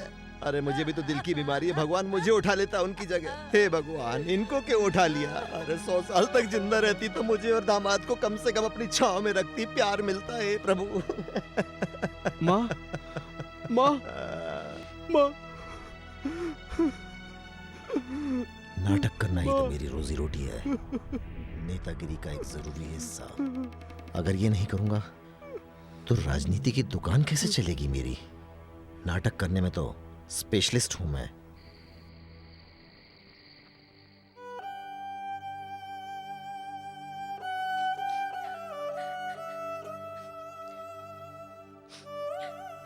आ, 102 डिग्री मालूम पड़ता है। हाँ? जुबान को लंबा करो। फीकापन लग रहा है? तुम बिल्कुल चिंता मत करो, मैं हूं ना। डॉक्टर, मुझे इंजेक्शन नहीं लगवाना। नहीं कुछ बोलो ना माँ। डॉक्टर, मुझे इंजेक्शन नहीं चाहिए बेटा। तुम कुछ बोलो ना माँ, प्लीज माँ, प्लीज कुछ बोलो ना माँ, प्लीज। ऐसा कुछ नहीं होगा, इंजेक्शन से तुम्हारा बुखार ठीक हो जाएगा। डॉक्टर नहीं, ऐसे जिद नहीं करते बेटा। देखो प्लीज प्लीज मेरी बात सुनो, मान जाओ, मत हिलो। डॉक्टर, मुझे इंजेक्शन नहीं लगवाना। डॉक्टर, मुझे इंजेक्शन नहीं लगवाना, प्लीज डॉक्टर। तुम्हें कहाँ पर लगवाना है तुम ही बता दो, दर्द जरा भी नहीं होगा। अगर वो इंजेक्शन से डर रहा है तो मत लगाइए, इसके बजाय उसे आप कोई टॉनिक या टैबलेट दे दीजिए डॉक्टर। ओके, कोई टैबलेट दे दीजिए ना। ठीक है, मैं कुछ टैबलेट्स देकर जाता हूँ, मॉर्निंग में दोबारा देख लूंगा। तुम ठीक हो जाओगे बेटा। माँ, मुझे इंजेक्शन नहीं लगवाना है, मुझे इंजेक्शन नहीं लगवाना है माँ। विजय, माँ, विजय, कहिए ना माँ, कहिए विजय, ना माँ। ये क्या बड़बड़ा रहे हो? पापा, मुझे इंजेक्शन नहीं लगवाना है पापा। दादी माँ भी इंजेक्शन लगवाने के लिए मना करती थी, इसी डॉक्टर ने उनको जबरदस्ती इंजेक्शन लगा दिया था। उनके हाथ माँ ने पकड़ लिए थे और डॉक्टर ने मुझसे पैर पकड़ने के लिए कहा था, और फिर डॉक्टर ने इंजेक्शन लगा दिया। फिर दादी माँ के मुंह से कुछ निकलने लगा और फिर वो मर गई। मुझे इंजेक्शन नहीं लगवाना है पापा।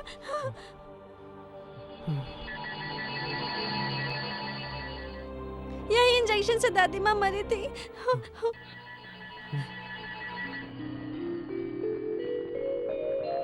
No doubt, माइथिली।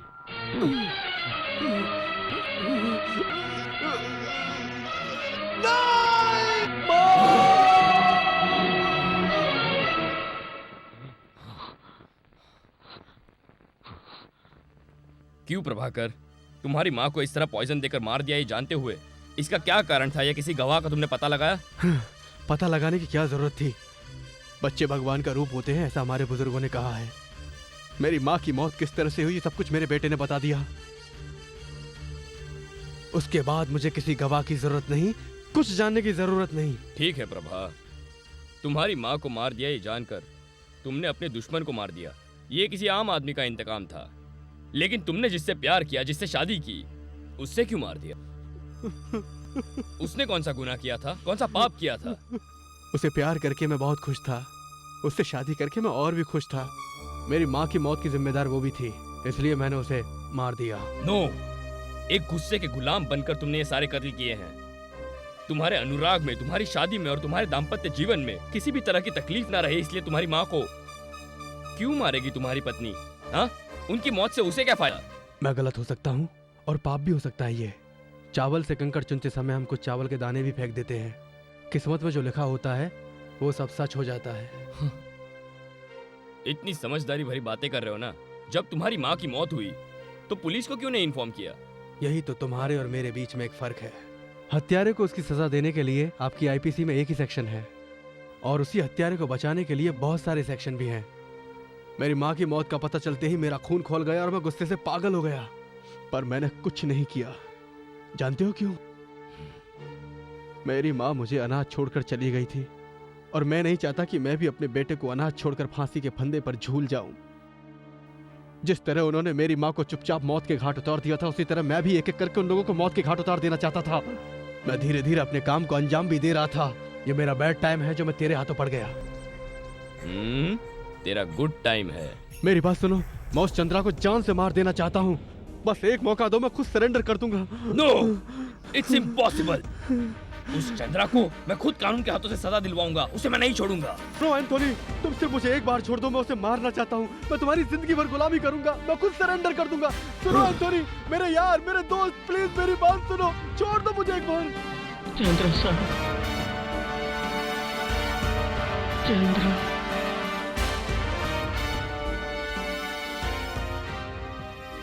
सर, प्रभाकर की माँ की जो मौत हुई है उस पर मुझे शक है। क्या शक है? यही कि 100 साल जीने वाली औरत आधे में ही ऊपर चली गई, यही क्या? नहीं सर, 100 साल जीने वाली औरत को बेरहमी से मार दिया ये जानकर। What?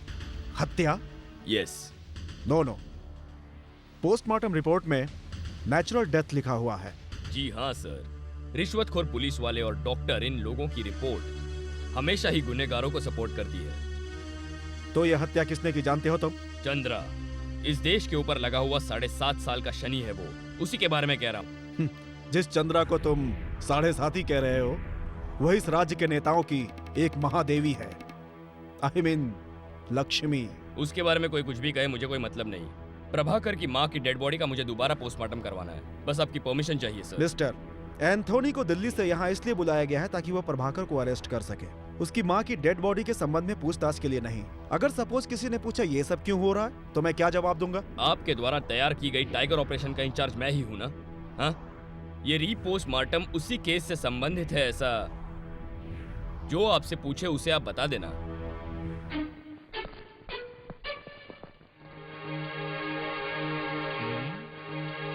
Very good.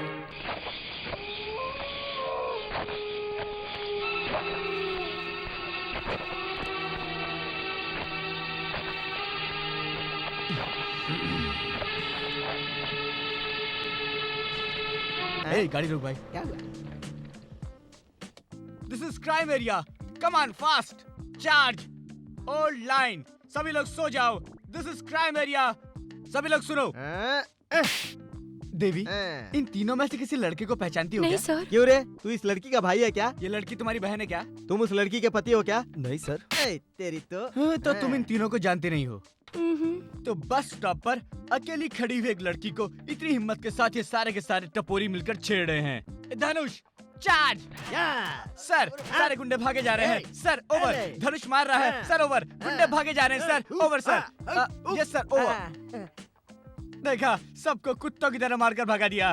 Sister office जाए चाहे अपने घर को जाए, हम उसको साथ साथ छोड़ कर आएंगे। धनुष, सिस्टर को गाड़ी में बैठाओ। तेरी तो मेरे सारे बिजनेस की वाट लगा दी। सिस्टर, तुम्हारे बिजनेस की वाट कैसे लग गई? मैंने उससे 1000 रुपए मांगे थे, उसने कम करके 500 कहा। मैंने थोड़े बढ़ा के 700 कहा, उसने थोड़ा कम करके 600 कहा।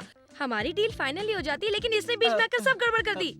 सॉरी सिस्टर, मैं उन्हें वापस ले आता हूँ। अपना बिजनेस ही बदल जाएगा यार। मैं अभी बदल देती हूँ। हेलो हेलो कंट्रोल रूम, ये दोनों मिलके मेरा रेप करे, मुझे जल्दी बचाइए, आप जल्दी यहाँ पर आइए। हेलो हेलो, अरे पकड़ो पकड़ो उसे, पकड़ो, जा रहे हैं, भाग रहे हैं दोनों, पकड़ो उन दोनों को। रुको रुको रुको, गाड़ी रोकिए सर, रोकिए सर, रोकिए सर। अंदर आओ। हाँ, thank you sir, thank you. चल चल चल, चलिए सर। अरे रे रे, ये गाड़ी तो दूसरे रूट पर जा रही। आप कहीं और जाएंगे पता होता तो हम लोग गाड़ी में बैठते ही नहीं सर। गाड़ी को रोक दी सर। इस तरह भागते भागते क्यों आ रहे थे? सर, वो क्या है कि और वो लड़की कौन थी? सर, हम लोग तो उस लड़की से अपने केस के बारे में इंक्वायरी कर रहे थे, लेकिन वो क्या है, तब पता चला सर क्यों लड़की खुद ये केस है। इसीलिए मैं तुझसे कोई बात नहीं बताना चाहता। तू ये सब सर से क्यों बता रहा है? तुम्हारी बताई कोई बात मैंने किसी को बताई है क्या? मैंने क्या बताया? तुमने उस दिन बताया नहीं था जब ये उस समय उस टकले को पकड़कर पूछताछ कर रहे थे, तो उसी समय इनके लिए डीजीपी के यहाँ से एक फोन आया था। ये सुनकर वो तुरंत ही फोन रिसीव करने चले गए थे। उसी बीच में इन्होंने उस कैदी की रस्सी खोल दी, फिर उसे भगाया और साहब के आते ही कोई भागने वाले कैदी की तरह उसे शूट कर दिया और इन पर कोई शक भी नहीं गया। बताओ मैंने किसको बताया? किसी से बात की मैंने? मैडम मैडम, बिल्कुल यकीन मत करना, ये झूठ बोल रहा है मैडम। सर, पहले इनको नीचे उतारिए प्लीज। आपको कहने की जरूरत नहीं है, हम खुद ही नीचे उतर जाएंगे। लेकिन उतरने के पहले एक बात बोलूंगा, आप हमेशा एक ही स्टाइल में सिगरेट फूकती रहती हैं, ये हमें अच्छा नहीं लगता। मैं चलता हूँ। एकदम Rajinikanth style madam. Sir route clear है, चलिए। अरे अरे ये नीचे गिरा है, चलो उठा लो, जल्दी करो, चलो।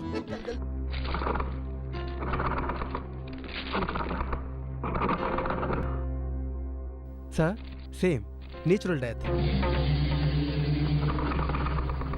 ये लीजिए सर।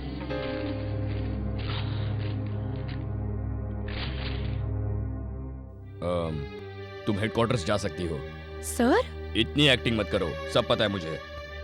जाओ यहाँ से, आउट।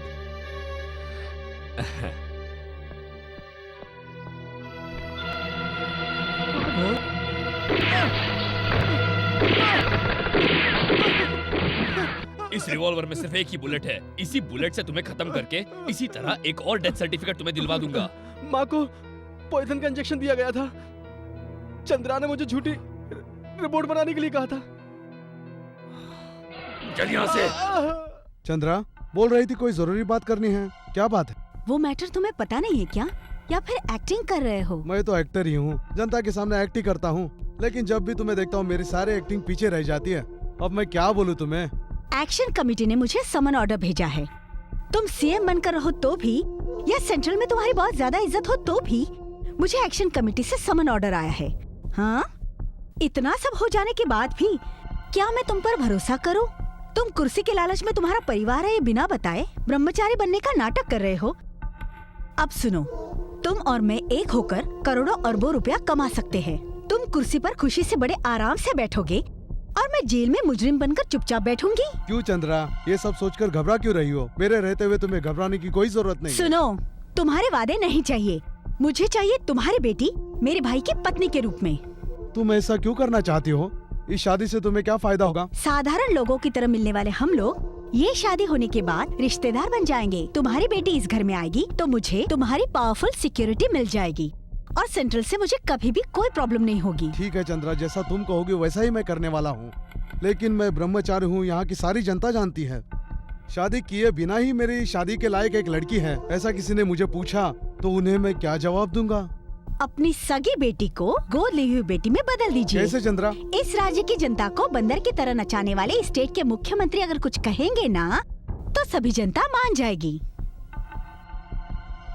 ठीक है चंद्रा, ये देश ही आश्चर्य से भरा पड़ा है। मैं इस शादी को बड़ी धूमधाम से सेलिब्रेट करूंगा, ठीक है ना? Very good, keep it up.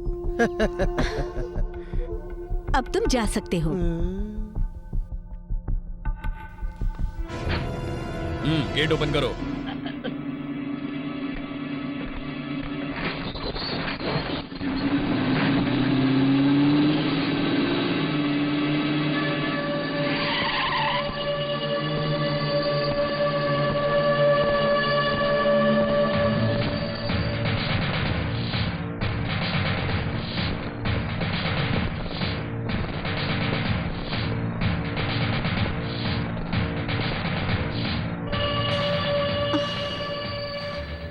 Hello mister Anthony.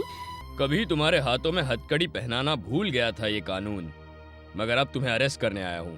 कानून?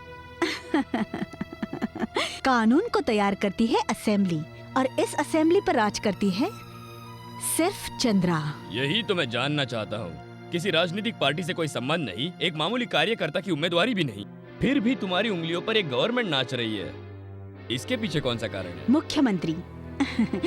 इस स्टेट के सबसे पसंदीदा नेता, जनता के लिए मर मिटने वाले ईमानदार नेता। बनकर अपनी बकवास। लोगों को धूप में खड़ा करके खुद तो बहुत सी अनगिनत कार जीप से घिरा हुआ रहता है तुम्हारा वो सीएम, जो खाकी वर्दी पर भरोसा करके अपने स्वार्थ से अपनी जान जरूरी है ये जानकर जी रहा है तुम्हारा सीएम, वो पसंदीदा नेता है? बताओ चंद्रा, जरूरत पड़ने पर या आफत आने पर इस्तेमाल करने के लिए हेलीकॉप्टर चाहिए, वो ऑटो से भी बदतर है। आधे घंटे के सफर के लिए भी हेलीकॉप्टर से जाने वाला तुम्हारा पसंदीदा नेता? बताओ चंद्रा, कुर्सी मिलते ही जिसे जिताने वाली जनता के लिए भले का काम करना चाहिए, ऐसा आदमी बस अपने स्वार्थी दिमाग से जनता को धोखा देता है और उस जनता को धोखा देकर जीना ही उसका परम लक्ष्य बन जाता है। परोपकारी आदमी। तुम अपना भाषण बंद करोगे क्या? एंथनी, मैं एक बात बताती हूँ, ध्यान से सुनना।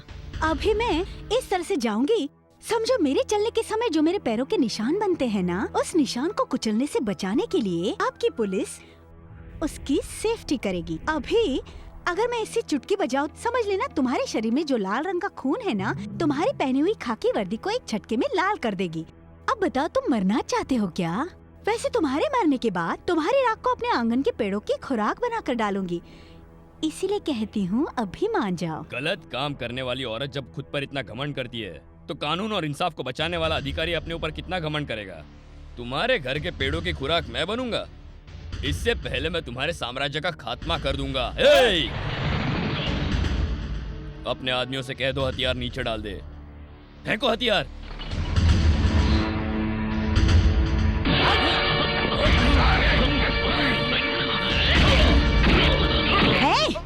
पीछे हट जा। मेरा पावर जानता है तू? बिना जाने पागलों की तरह बकवास करता है। 3.25 मीटर की वर्दी पहनकर तुम्हें अगर इतना गुस्सा आता है, तो 6 मीटर की साड़ी पहनकर मुझे कितना गुस्सा होना चाहिए। गार्ड, ये कमीना यहाँ से जिंदा बचना नहीं चाहिए। मार दो इसे। चलो।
शुक्रिया।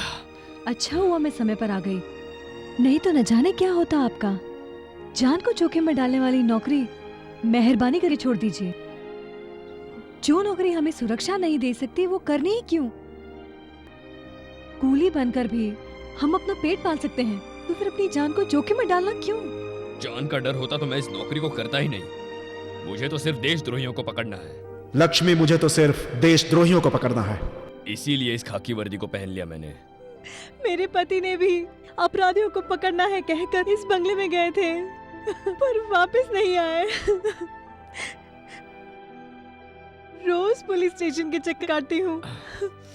पुलिस स्टेशन, कोर्ट रूम, न्यायालय, हर जगह जा चुकी हूँ, फिर भी उनका कुछ पता नहीं।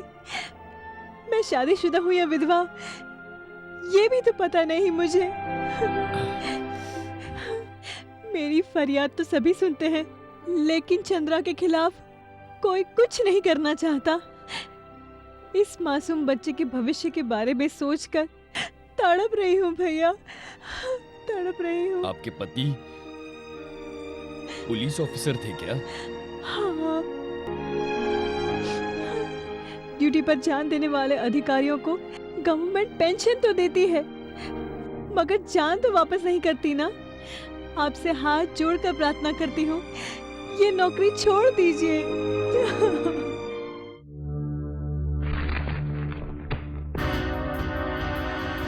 बैठिए। क्या सर, कोई अर्जेंट बात है? क्योंकि असिस्टेंट कमिश्नर एंथोनी के बारे में बात करनी है। क्या बात करनी है सर? एंथोनी तो एक सिंसियर पुलिस ऑफिसर है, इसमें कोई शक नहीं। एक पुलिस ऑफिसर अगर सिंसियर होता है तो जनता आराम से रहती है, मगर राजनेता आराम से नहीं रह पाते।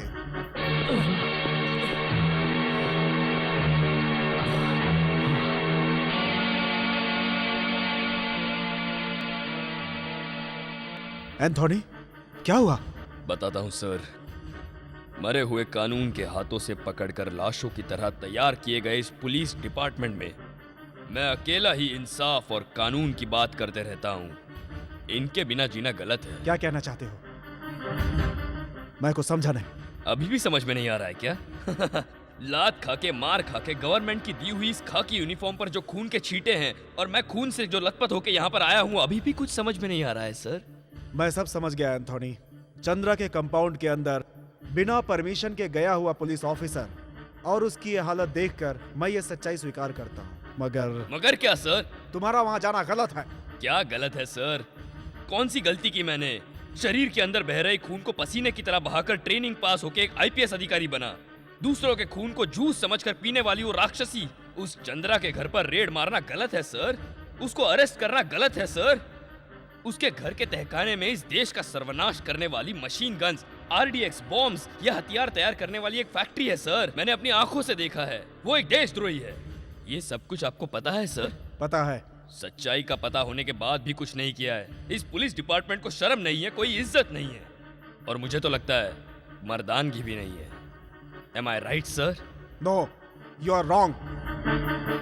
राज्य को चलाने वाला ये सरकारी तंत्र ही चंद्रा के पैरों की जूती बना हुआ है, तो इसमें पुलिस डिपार्टमेंट क्या कर सकती है? सॉरी सर, जैसा सवाल वैसा जवाब। एक डीजीपी से इस तरह की उम्मीद नहीं थी मुझे। पेट की मजबूरी के चलते जो 50-100 रुपए में अपना जिस्म बेचती है, वो धंधे वाली को हम अरेस्ट करते हैं, लेकिन बिना डरे अपनी दौलत के घमंड पे अपने अधिकारों का इस्तेमाल करके अरबों खरबों रुपए कमा रही है चंद्रा, उसे हम छोड़ देते हैं। हाँ, उस धंधे वाली को ग्राहक लाने वाले का नाम है ब्रोकर, और यही रिश्वत लेकर गलत काम करने वाले ब्रोकर का नाम है मंत्री। हाँ, और ऐसे लोगों का साथ देती है ये पुलिस। अब इस देश में गुंडा राज चल रहा है। ये क्या है सर? ये प्रजा की तौहीन और पदवी की तौहमत है सर।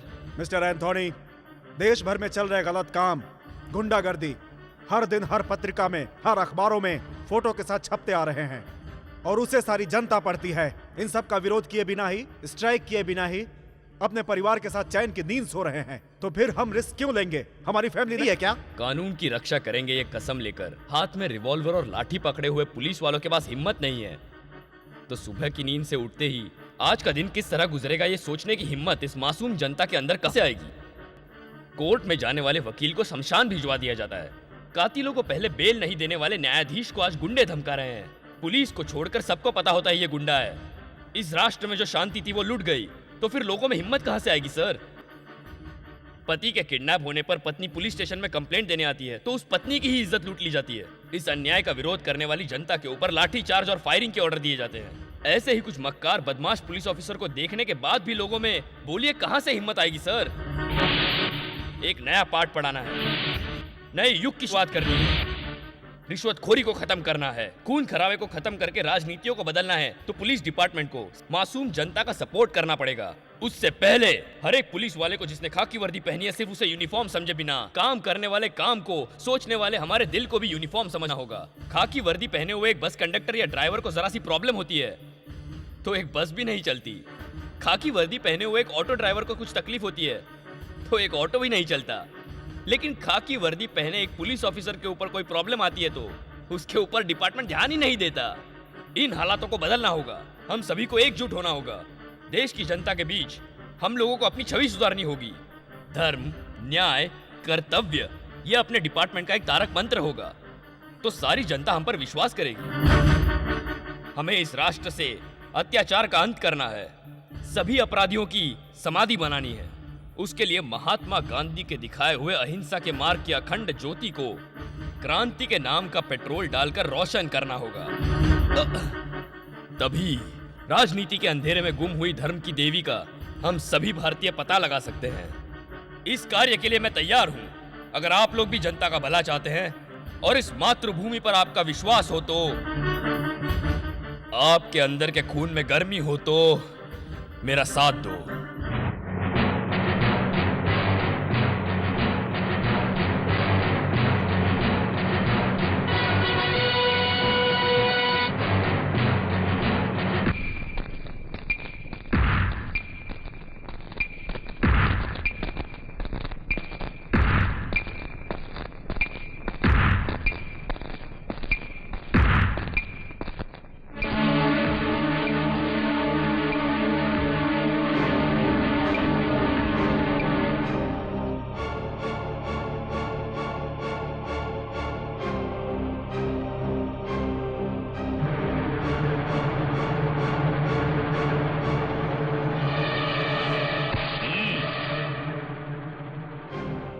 तेरी आंखों में ये गुस्सा कैसा है रे बता?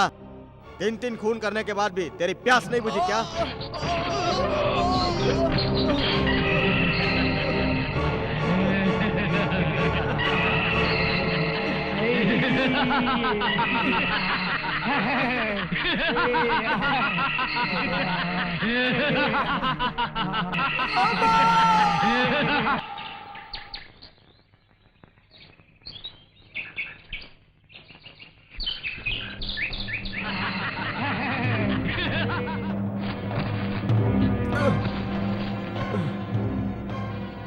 तू अभी तक मरा नहीं। मैं नहीं मरूंगा, उसे मारने तक मैं नहीं मरूंगा।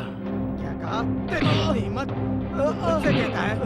ऐ, तू हट रे, चल रे, तू एक काम कर, मरना। क्यों रे इतने गुस्से में देख रहा है? एक लगाऊंगा तेरा थोड़ा बिगड़ जाएगा। चल। क्यों रे कटर की औलाद, ऐसे क्यों देख रहा है? कटर के कीड़े। अभी मैं तेरी गर्मी ठीक करता हूँ।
तू जानना चाहता है ना कि मेरी आंखों में क्रोध क्यों है? तो सुन, किसी की माँ को अगर मार दिया जाए तो उसकी आंखों में ऐसे ही क्रोध रहता है। तू नहीं समझेगा। मेरी भोली भाली माँ को उस चांडाली ने जहर दे के मार दिया और तू भी मुझे मारने के लिए आया है ना? बता तुझे यहाँ किसने भेजा है? बता, नहीं तो मैं तुझे यहीं मार दूंगा। बताता है कि मैं तुझे यहीं मार दूं। बता, बता कमीने, बता। बता चंद्रा। चंद्रा।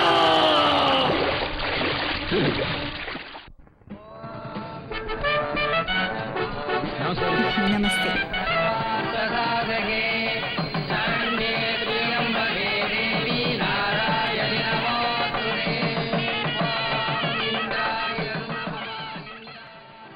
मैं जाकर खेलूं क्या नानी माँ? विजय, लोगों के सामने कभी नानी माँ कहकर मत बुलाना, मम्मी कहकर बुलाना, समझे? जाओ खेलो। ठीक है मम्मी।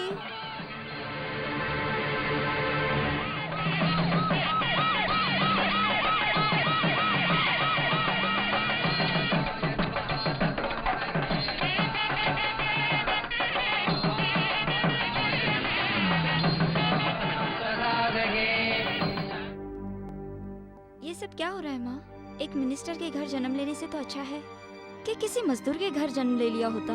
ये मेरी माँ है, ये मेरे पिता है, बड़ी हिम्मत से कह सकती थी कितनी भी दौलत है तो भी मैं एक गोद ली बेटी ही कहलाऊंगी ना। नमस्कार मैडम, और सब ठीक है?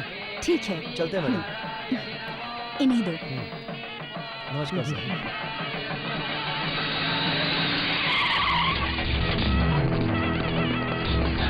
तुम लोग सब उस तरफ जाओ और तुम सब इस तरफ जाओ। जाओ जाओ जाओ, जल्दी जाओ। तुम सब एंट्रेंस पे जाओ। सत्यवती। हाँ, यस मैम। कौन है ये लोग? मैम, ये सब अपने ही आदमी हैं। इन लोगों को डिसेंट कपड़े पहनाकर मैं ही यहाँ पर लेकर आई हूँ। पुलिस वाले इन्हें किसी भी तरह से नहीं पहचान सकते। हम लोग सिर्फ घुटनों तक शूट कर सकते हैं, लेकिन ये लोग कुछ भी कर सकते हैं। हमारे एक इशारे पर ये कसाई की तरह सबको काट कर रख देंगे। एंटनी और प्रभाकर इस शादी में आकर कोई प्रॉब्लम न क्रिएट करे, इसलिए मैंने ये सब किया है। Very good. अगले चुनाव में मैं तुम्हें अमरनगर से खड़ा करके तुम्हें मिनिस्टर बना दूंगी। थैंक्स मैडम, बस आप ही का आशीर्वाद चाहिए।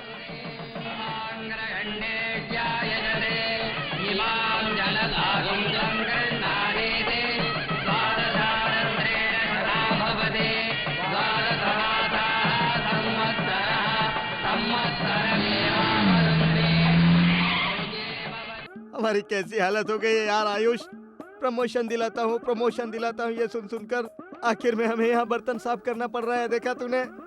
वो भी ठीक है, हर तरह के रोल करने वाले हीरो को भी इतना बड़ा काम नहीं मिलेगा यार।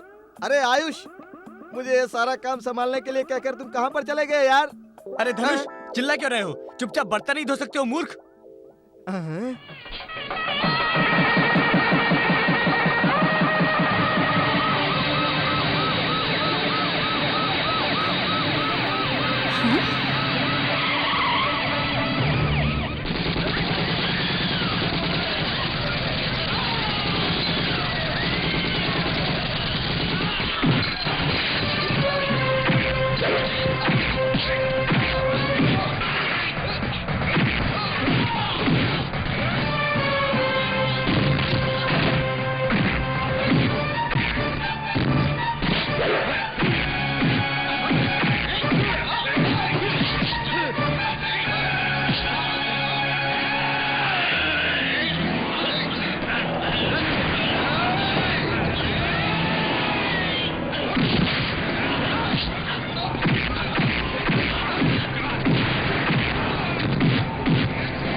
ए प्रभाकर, पापा चुप हो जाओ। मुझे छोड़ने के लिए कहो ना पापा, प्लीज पापा प्लीज। पापा नानी माँ से कहो ना मुझे छोड़ने के लिए, प्लीज पापा। मेरे भाई को छोड़ते हो या नहीं? नाती है ये, भूलकर मैं उसे भून कर रख दूंगी। मुझे मेरी इज्जत सबसे प्यारी है। तुम्हें तुम्हारा बेटा चाहिए या नहीं? पापा पापा बचाओ पापा, प्लीज पापा प्लीज बचाओ पापा।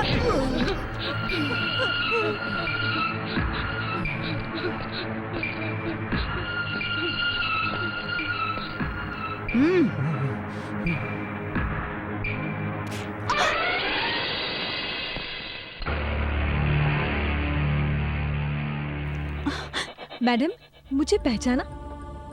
इस शहर की करोड़ों की आबादी में से मैं भी एक हूँ। तुम्हारे जुर्मों से त्रस्त हुई औरतों में मैं भी हूँ। तुमने और तुम्हारे पति ने मेरी जिंदगी बर्बाद कर दी। तुमने बहुत सारे पाप किए हैं। अब तुम्हारी सही सजा की बारी है। तुम्हारे अंत के लिए ये देवदूत आया है। तुम्हारे अंत के बाद ही ये देश सुरक्षित होगा।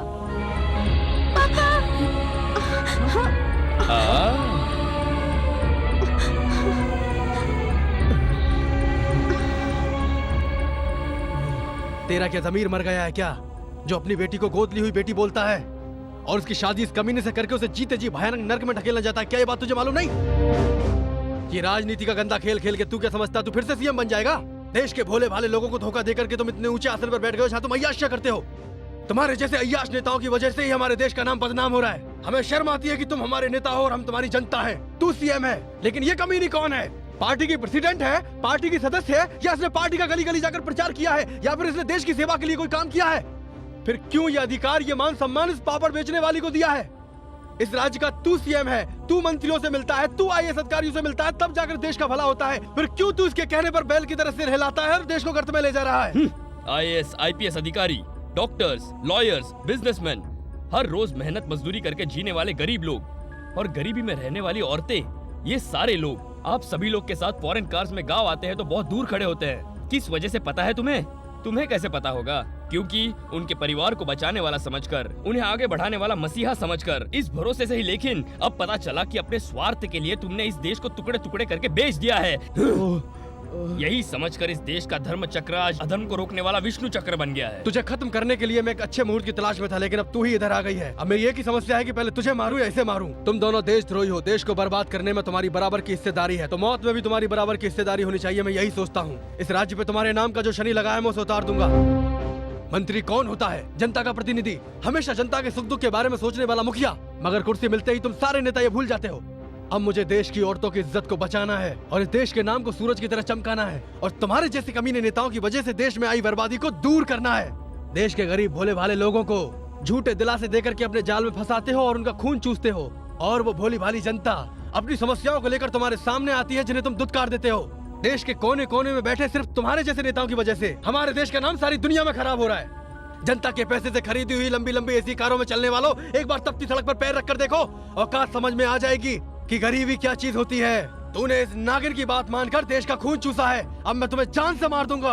अब तुम्हें मुझसे कोई नहीं बचा सकता। पहले मैं इसे मारूंगा। नहीं, रुको, नहीं प्रभा। इन लोगों को अभी मार दिया तो 1 मिनट में ही सारा खेल खत्म हो जाएगा। गैर कानूनी ढंग से जो इन्होंने अरबों रुपए कमाए हैं, इनके सारे अधिकारों को काट कर इन्हें कानून के हवाले कर देना चाहिए। इस कमीनी को प्रवचन क्यों दे रहे हो? काट कर फेंक दो इन्हें। नहीं यार, इन्हें अगर मार दिया तो ये शहीद कहलाएंगे, महात्माओं की लिस्ट में इनका नाम भी दर्ज हो जाएगा। नहीं यार, ऐसा कोई काम हम नहीं करेंगे। खाकी वर्दी की पावर और इज्जत इन्हें भी तो पता चलनी चाहिए, इसीलिए हम कानून के दायरे में रहकर इन्हें सजा दिलाएंगे। मेरी माँ को मारने वाली ये चंद्रा, तुम इस राक्षसी को माला पहनाकर इज्जत देने की बात कर रहे हो? रुको यार, तुम्हारी माँ को इन्होंने मारा तुम्हें यही पता है। बहुत सी मासूम लोगों की जिंदगियों को इन लोगों ने बर्बाद कर दिया है, मगर फिर भी लोगों की नजरों में ये भगवान है। ये बात तुम जानते हो क्या? सिर्फ एक दिन अखबारों में आने वाली न्यूज चाहते हो या फिर इतिहास के पन्नों पर स्वर्ण अक्षरों में लिखा हुआ नाम चाहते हो? अच्छे लोग नेता बनकर आएंगे तभी इस देश में राम राज आएगा। सभी लोग हमारा साथ देंगे, हम उनके रखवाले हैं। यही सोचकर हर एक राजनेता को अपना अधिकार समझना चाहिए। आज के बाद किसी पद पर कोई भी रहे, उन सबको अपना घमंड, अहंकार और अभिमान अपने अंदर से निकाल देना चाहिए। आज हमारी जनता सब सहन करती है। अगर दहशत ज्यादा हुई तो भूकंप बनकर सारे दहशत को तहस नहस कर देगी। उसके बाद ये करोड़ों रुपए, गाड़ी, बंगला, ये तुम्हारे सारे गहने कुछ भी काम नहीं आएगा। चंद्रा देवी के साथ उसके साथियों को भी उम्र कैद की सजा हो गई।